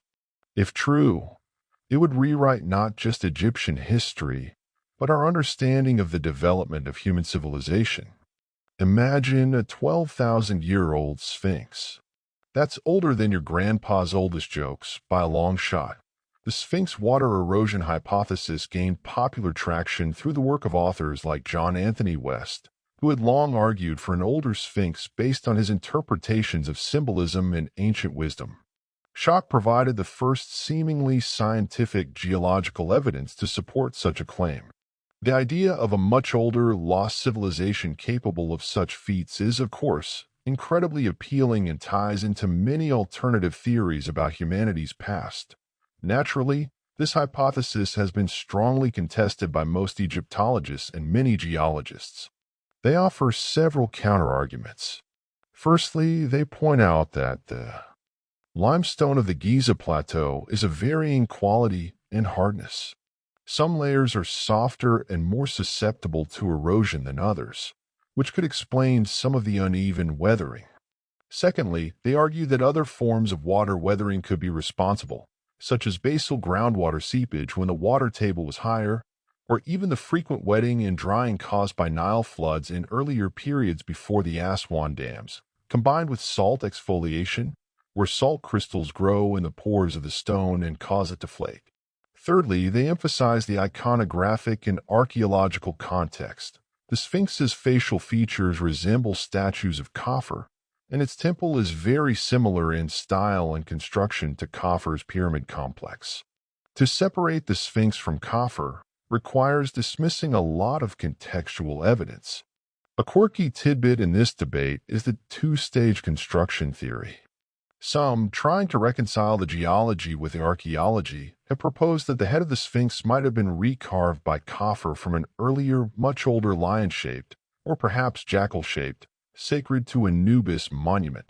The head is disproportionately small for the body, which some see as evidence of recarving. In this scenario, the body would retain the ancient water erosion, while the head would bear Khafre's likeness. This is also highly speculative, as the head is made from a harder layer of limestone than much of the body, which could explain its better state of preservation and perhaps differences in weathering style. It's like finding a very old car where someone slapped on a new hood ornament and claimed the whole thing was brand new. The debate rages on. Schoch and his supporters continue to defend the water erosion hypothesis, while a majority of Egyptologists maintain the 4th dynasty dating. The age of the Great Sphinx, particularly the interpretation of its erosion patterns, remains one of the most contentious issues in Egyptology, pitting geological arguments for a much older monument against strong archaeological and art historical evidence for a 4th dynasty origin. So you stand there, feeling the desert wind, looking at those deep fissures in the enclosure wall and the weathered flanks of the great beast. Is it just 4,500 years of wind, sand, occasional moisture, and perhaps some poor quality limestone at work? Or are you looking at the eroded fingerprints of a far more ancient reign, a clue to a lost chapter of human history? The Sphinx itself remains silent, its enigmatic smile offering no easy answers, its gaze fixed on the eastern horizon, as if watching for a dawn that broke thousands of years before the pharaohs we know even existed.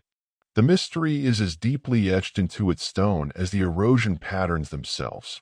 Turning your gaze from the weathered flanks of the ancient Sphinx, your journey through Egypt's unresolved mysteries now takes you to the turbulent waters of the Late Bronze Age, around the 12th century BCE.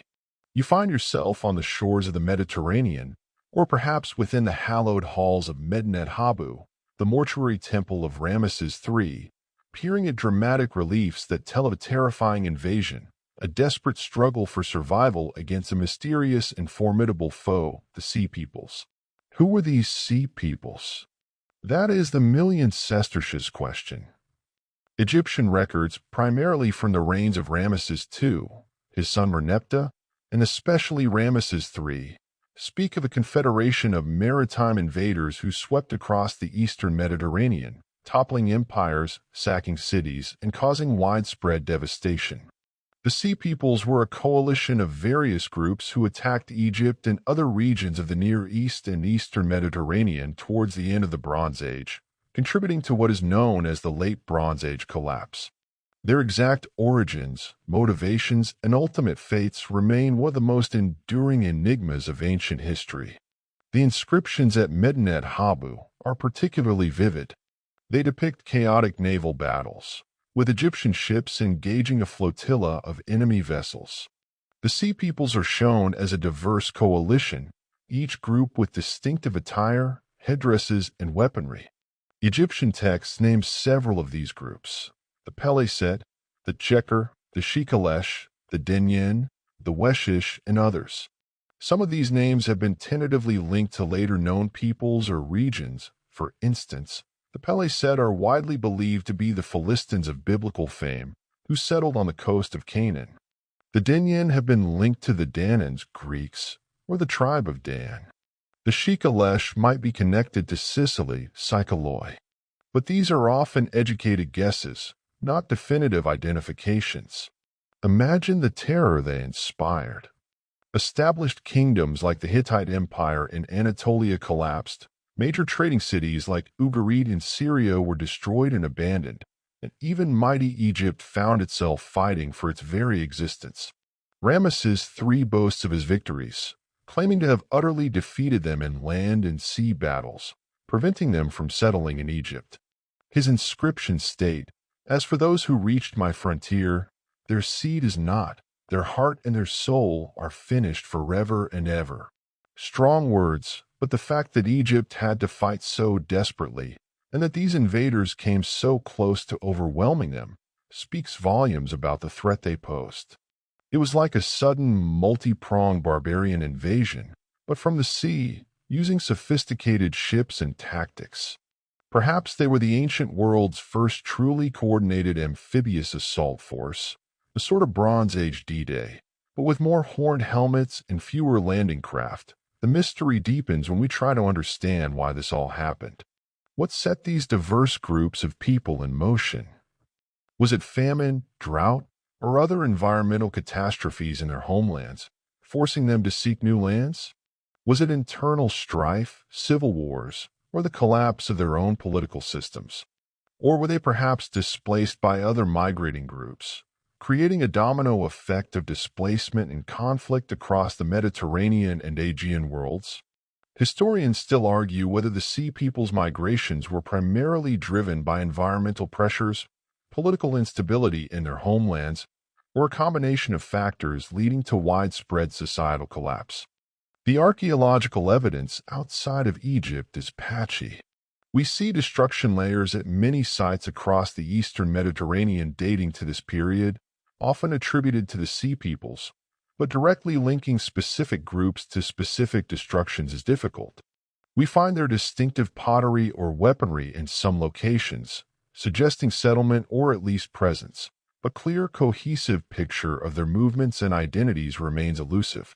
It's like trying to solve a huge, ancient whodunit where the culprits wore masks, used aliases, and then most of them vanished without a trace. One quirky tidbit is that some of the Sea Peoples, after being defeated by the Egyptians, were apparently incorporated into the Egyptian army as mercenaries, or settled in garrison towns. The Peleset, for example, are thought to have been settled in Canaan, possibly under Egyptian supervision, eventually becoming the Philistines. So yesterday's terrifying invaders become today's border guards. It's a pragmatic solution, if a bit risky. Welcome to Egypt, fearsome marauders. Now that we've thoroughly trounced you, fancy a job keeping out other, slightly less fearsome marauders. The Sea Peoples phenomenon is a crucial part of understanding the end of the Bronze Age, a period of widespread collapse and transformation across the ancient world. It wasn't just Egypt that was affected. Mycenaean Greece, the Hittite Empire, Cyprus, the Levant all experienced upheaval. The old interconnected world of powerful empires and sophisticated trade networks fractured, leading into a dark age in some regions before new powers and civilizations emerged in the Iron Age. Were the Sea Peoples a cause of this collapse, or a symptom of it? Or both? It's a classic chicken and egg underscore rather horned helmet and burning city underscore kind of problem. They certainly exacerbated the instability, but the underlying conditions that allowed them to wreak such havoc might have already been in place. Their ships are also a point of interest. Depictions show them as high-prowed vessels, often with bird-headed decorations, suitable for both raiding and carrying families and possessions, suggesting they were indeed migrants as much as warriors. But where did they learn these shipbuilding techniques? And how did they coordinate their movements across such vast distances? You stand before the reliefs at Medinet Habu, the carved stone capturing a moment of existential crisis for ancient Egypt. The chaos of battle, the strange attire of the invaders, the desperate defense by the Egyptians, it all speaks of a world in turmoil. The Sea Peoples burst onto the historical stage with sudden, devastating force, and then, just as mysteriously, most of them faded away, absorbed into other cultures or vanishing from the historical record, leaving behind a legacy of destruction and a host of unanswered questions. They are a stark reminder that even the most powerful civilizations can be threatened by unforeseen forces, and that history is full of enigmatic groups who appear, shake the foundations of the world, and then recede like a tide, leaving historians to piece together their story from the wreckage, emerging from the tumultuous echoes of the Sea Peoples' invasions and the collapse of Bronze Age empires. Your journey takes you into a quieter, more scholarly realm, but one no less mysterious. The world of ancient Egyptian medicine. You find yourself in a dimly lit chamber, surrounded by shelves laden with fragile papyrus scrolls. These are the medical papyri, remarkable documents that offer a window into how ancient Egyptians understood the human body, disease, and healing. And while many of their remedies seem bizarre or magical to us, some display a surprising efficacy, hinting at knowledge whose origins are not always clear. The ancient Egyptians had a highly developed medical system for their time. Several important medical papyri have survived, including the Ebers Papyrus and the Edwin Smith Papyrus, dating mostly from the New Kingdom, circa 1550 to 1070 BCE, but often containing material that is much older.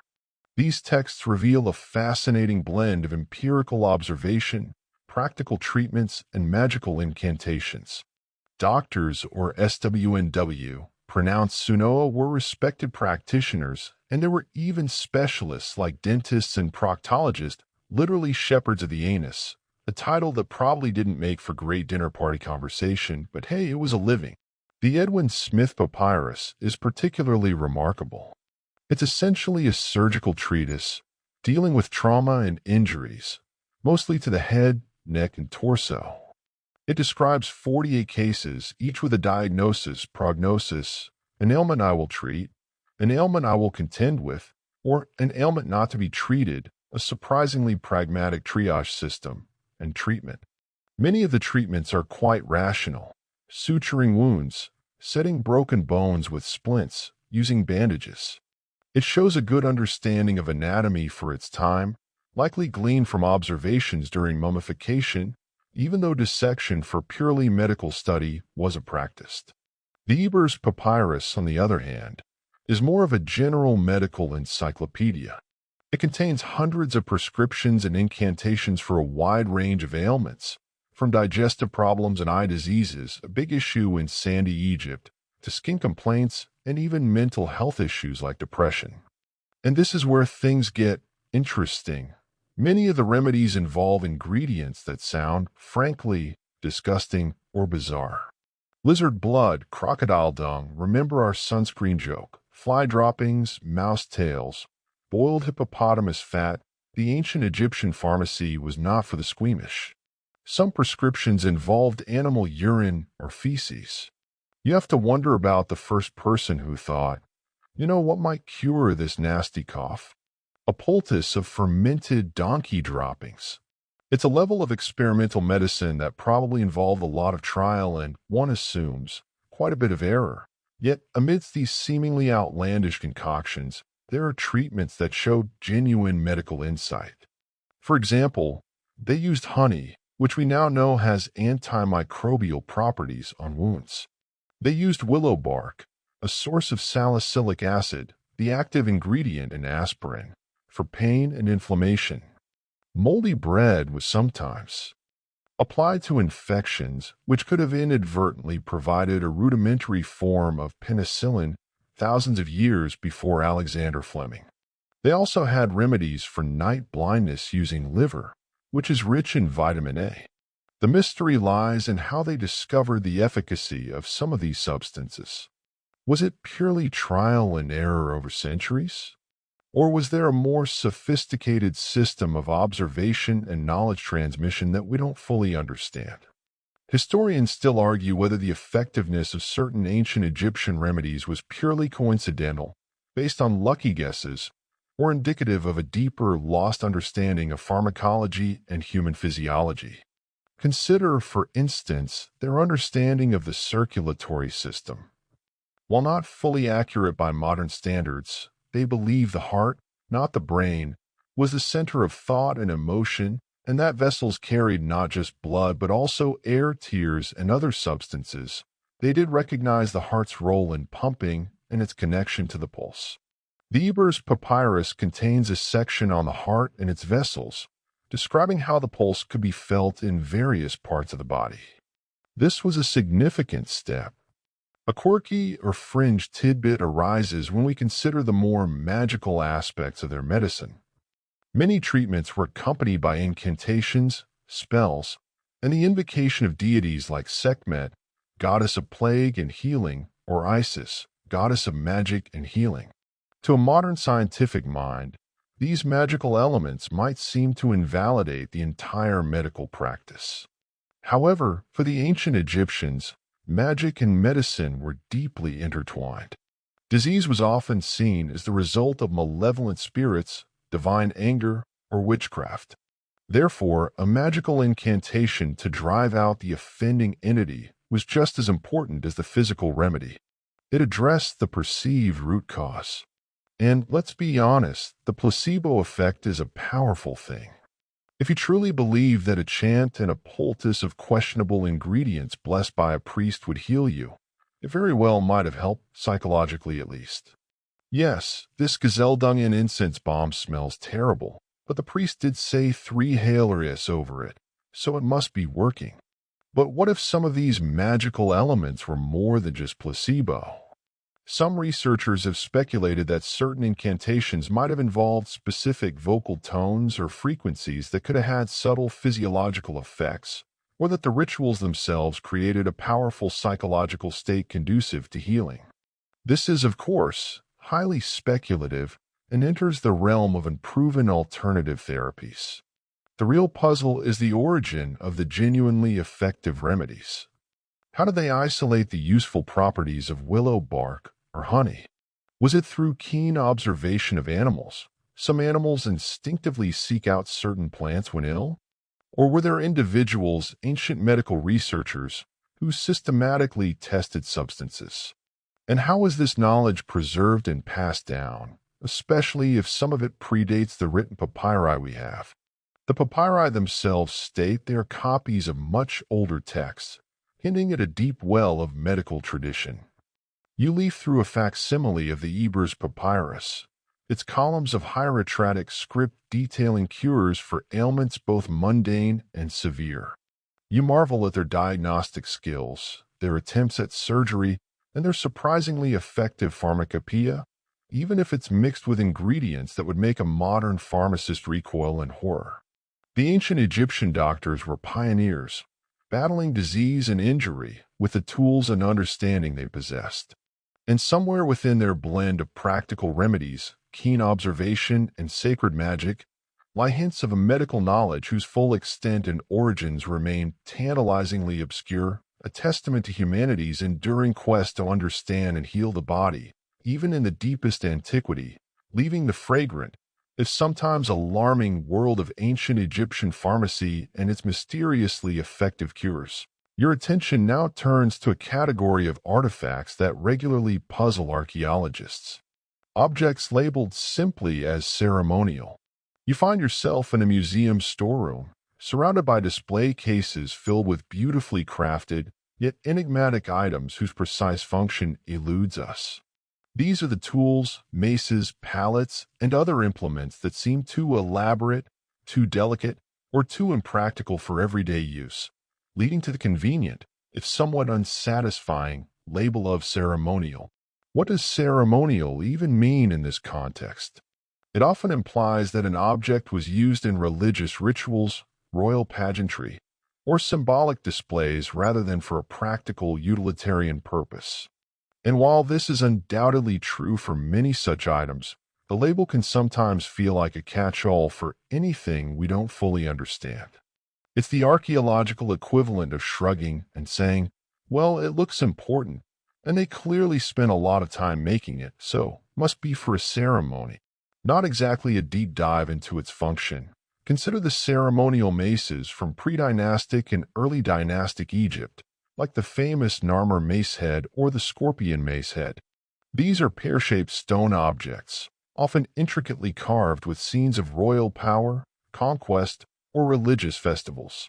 Elaborately carved mace heads, such as the Narmer mace head, are typically interpreted as ceremonial objects symbolizing pharaonic authority, rather than actual weapons of war, due to their size and delicate carvings. While the mace was indeed a real weapon in ancient Egypt, a heavy stone head on a wooden handle used for bludgeoning enemies, these particular examples are often much larger, more ornate, and made of finer stone than typical battle maces. Smashing one of these beautifully carved artifacts over an enemy's head would be a terrible waste of good craftsmanship, not to mention probably quite unwieldy. So ceremonial seems appropriate here. They were likely symbols of power, wielded by the king in rituals or depicted in art to represent his authority. But what about other, stranger objects? Take, for example, the flint knives from the late pre-dynastic period, particularly those found at sites like Gebel El Iraq or Gebel Tarif. These aren't just simple flint blades. Some are incredibly long, thin, and rippled with an almost impossibly fine flaking technique, creating a fishtail or ripple flake appearance. They are masterpieces of flint knapping, showcasing a skill level that is simply astounding. Some of these knives are so delicate they would likely break if used for any practical cutting task. Were they purely votive offerings, status symbols, or did they have a specific, non-obvious ritual function? Perhaps they were used for symbolic sacrifices, or held by priests during specific rites. The sheer artistry involved suggests they were highly valued, but their exact role remains elusive. Then there are the enigmatic disc-shaped objects found in some First Dynasty tombs, particularly the tomb of Sabu, an official or nobleman from around 3100 to 3000 BCE. The most famous is the Shilpat shale, trilobed schist disc, a circular bowl-like object carved from metasilt stone, often misidentified as schist. It has a central hub and three delicate, curved lobes that fold back towards the rim, with a very thin profile. It looks remarkably like a modern ship's propeller, or perhaps some kind of sophisticated impeller or tri-bladed wheel. Its function is completely unknown. Theories range from it being a ritual stand for a vessel, a symbolic representation of a lotus flower, a sophisticated lamp, or even, in more fringe theories, a component of some unknown ancient machine. The purpose of the trilobed schist disc of Sabu, with its delicate, propeller-like design, is a complete mystery, with no consensus among Egyptologists beyond a general ritual object classification. It's too fragile for most practical uses, and its unique design has no clear parallels. If it was just a fancy fruit bowl, it was certainly an over-engineered one. It makes you wonder if Sabu was just really into avant-garde home decor. Another category of puzzling ceremonial items includes certain palettes. While cosmetic palettes, used for grinding minerals like galena for kohl eyeliner and malachite for green eyeshadow, were common in pre-dynastic and early dynastic Egypt, some are exceptionally large, elaborately carved, and clearly not intended for daily makeup application. The Narmer palette is a prime example, depicting the unification of Upper and Lower Egypt. It's a historical document in stone, but it retains the form of a pallet, complete with a circular depression for grinding cosmetics, even though its size and artistry suggest it was a temple donation or a commemorative object rather than a personal makeup kit. What was the ritual significance of grinding cosmetics on such grand, symbolic objects? This brings us to a quirky tidbit. Some of these ceremonial tools might have been deliberately non-functional or hyperfunctional in a symbolic way. For instance, a ceremonial copper axe might be made larger than a real axe, or from a purer, softer copper, making it less practical as a tool but more impressive as a symbol. Or a model tool, perfectly crafted but too small to use, might be included in a tomb to magically provide that tool's function for the deceased in the afterlife. The Egyptians were masters of symbolic representation, and it's likely that many of these objects operated on a symbolic rather than a literal level. The challenge for archaeologists is to move beyond the simple ceremonial label and try to understand the specific context and meaning of these objects. What rituals were they used in? What do they signify to the people who made and used them? Sometimes depictions in tomb reliefs or temple carvings can offer clues, showing similar objects being used in specific scenes.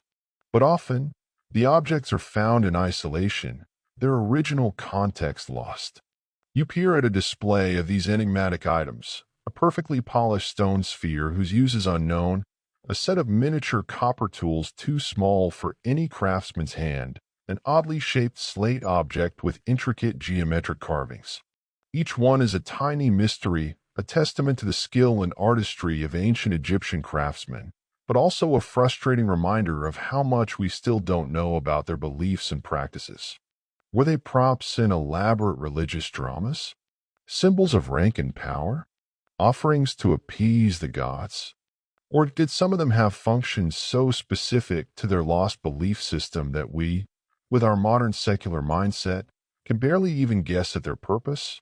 The label ceremonial covers a vast expanse of beautiful, puzzling silence as our long night's journey through the mysteries of ancient Egypt begins to draw towards its close.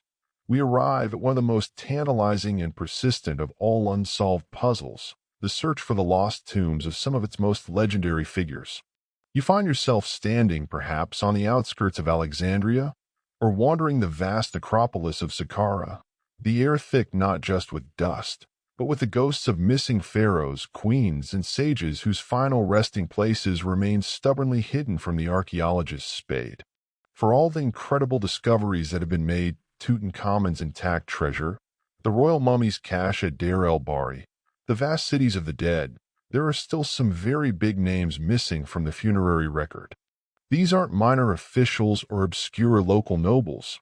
These are giants of Egyptian history, whose tombs, if found, could rewrite chapters of what we know.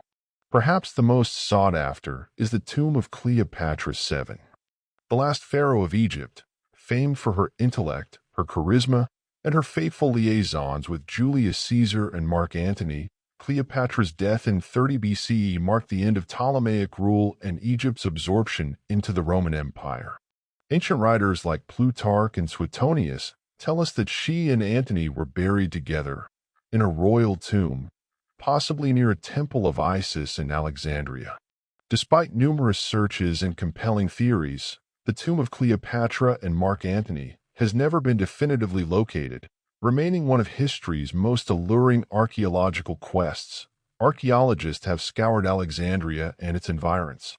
Underwater explorations have revealed parts of Cleopatra's sunken palace and temple complexes off the coast. Inland, sites like Taposiris Magna, about 30 miles west of Alexandria, have yielded tantalizing clues, a temple dedicated to Osiris, Isis's consort, shafts leading to Ptolemaic era tombs, coins bearing Cleopatra's image, and even a necropolis with mummies buried facing the temple, suggesting it was a place of great religious significance. Dr. Kathleen Martinez has famously led excavations there for years, driven by the belief that Cleopatra chose this site for her final rest, hoping to be near her goddess Isis. Imagine the discovery. Not just the potential for incredible artifacts, though Roman accounts suggest Octavian looted much of the treasure, but the historical significance, the chance to learn more about her final days, her burial rites, and perhaps even find her remains. It would be a global sensation. Found last Queen of Egypt, slight ASP damage, requests privacy. Then there's Alexander the Great. While not an Egyptian pharaoh in the traditional sense, he conquered Egypt, founded Alexandria, and was declared a son of Ammonius. After his death in Babylon in 323 BCE, his body was hijacked by Ptolemy I, one of his generals, and brought to Egypt. It was initially interred in Memphis, then moved to Alexandria and placed in a magnificent mausoleum, the Soma or Sema. This tomb became a site of pilgrimage for centuries, visited by Roman emperors like Augustus and Caligula. But its location was eventually lost.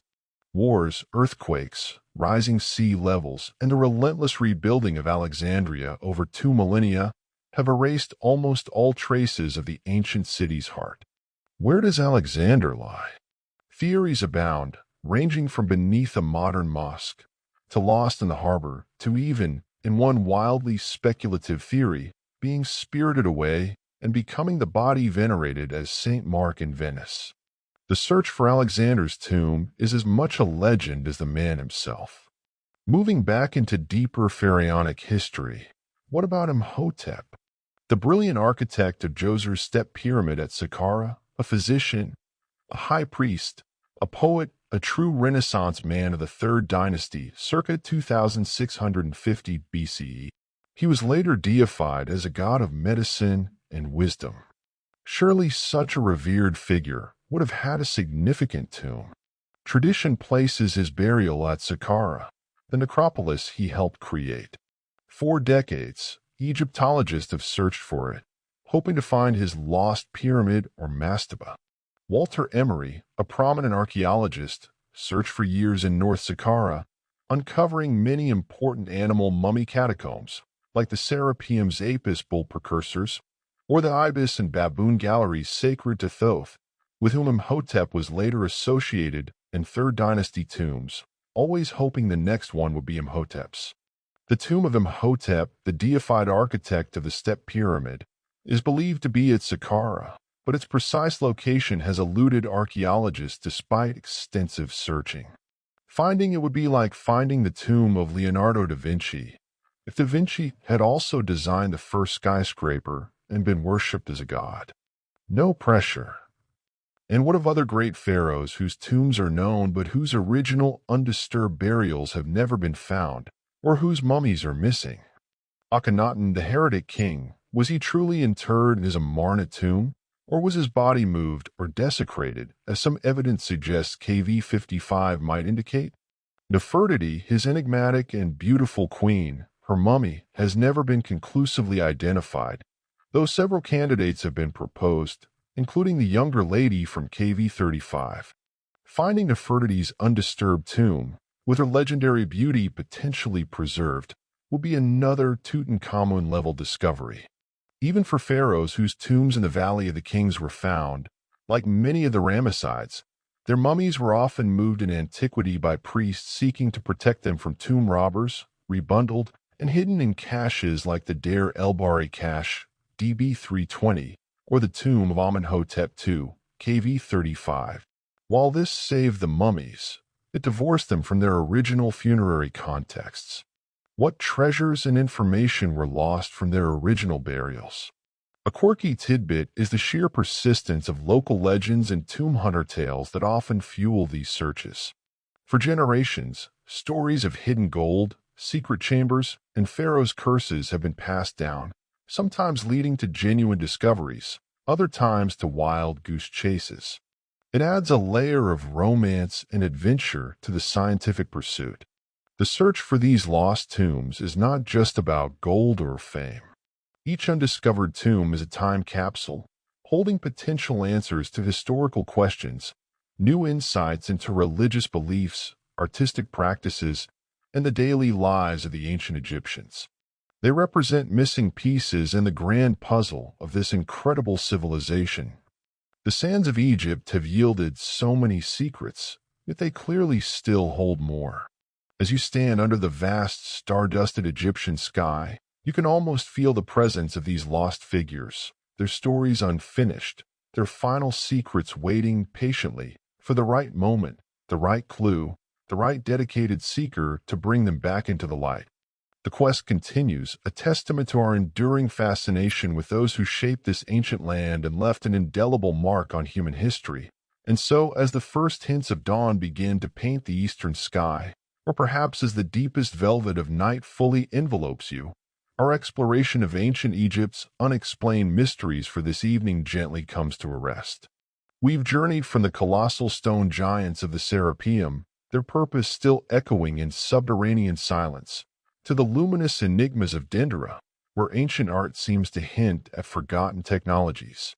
We've stood before the unfinished obelisk, a monument to ambition both grand and tragically flawed, and wandered the legendary, perhaps still hidden, corridors of Hawar's labyrinth. We've pieced together fragments of the Turin King list, questioning its divine prologues, and felt the revolutionary fervor and subsequent erasure of Akhenaten's sun cult. The whispers of Tutankhamun's curse brushed past us, even as we marveled at the possibility of ancient power sources and the almost supernatural precision of their stonework. The curious case of the Abydos helicopter and the Sphinx's watery age riddle reminded us that the past can be viewed through many lenses, each revealing different, sometimes conflicting truths. We faced the enigmatic sea peoples, felt the weight of their unknown origins, delve into papyrus cures whose efficacy astounds, question the true purpose of ceremonial tools, and finally, search in vain for the lost tombs of legends like Cleopatra and Imhotep, their final secrets still held fast by the desert. These are but a few of the countless questions that still linger like heat haze over the Nile Valley. Ancient Egypt, for all that we have uncovered, continues to guard so many of its truths, its wisdom, its deeper understanding of the cosmos and of human endeavor. The sands shift, revealing a fragment here, a clue there, but the grand tapestry remains tantalizingly incomplete. Let these lingering uncertainties be a gentle lullaby. Allow the soft edges of these mysteries to blur as you drift towards sleep. There is a profound comfort in knowing that not everything is known, that wonder still exists, that the past still holds the power to surprise and to inspire. The pharaohs sleep, the gods rest, and the great river continues its timeless journey. May your own journey into dreams be peaceful, filled with the quiet majesty of an ancient world, and may you awaken refreshed, ready for the mysteries of a new day. Thank you for your attention. Goodbye and see you again in the next stories.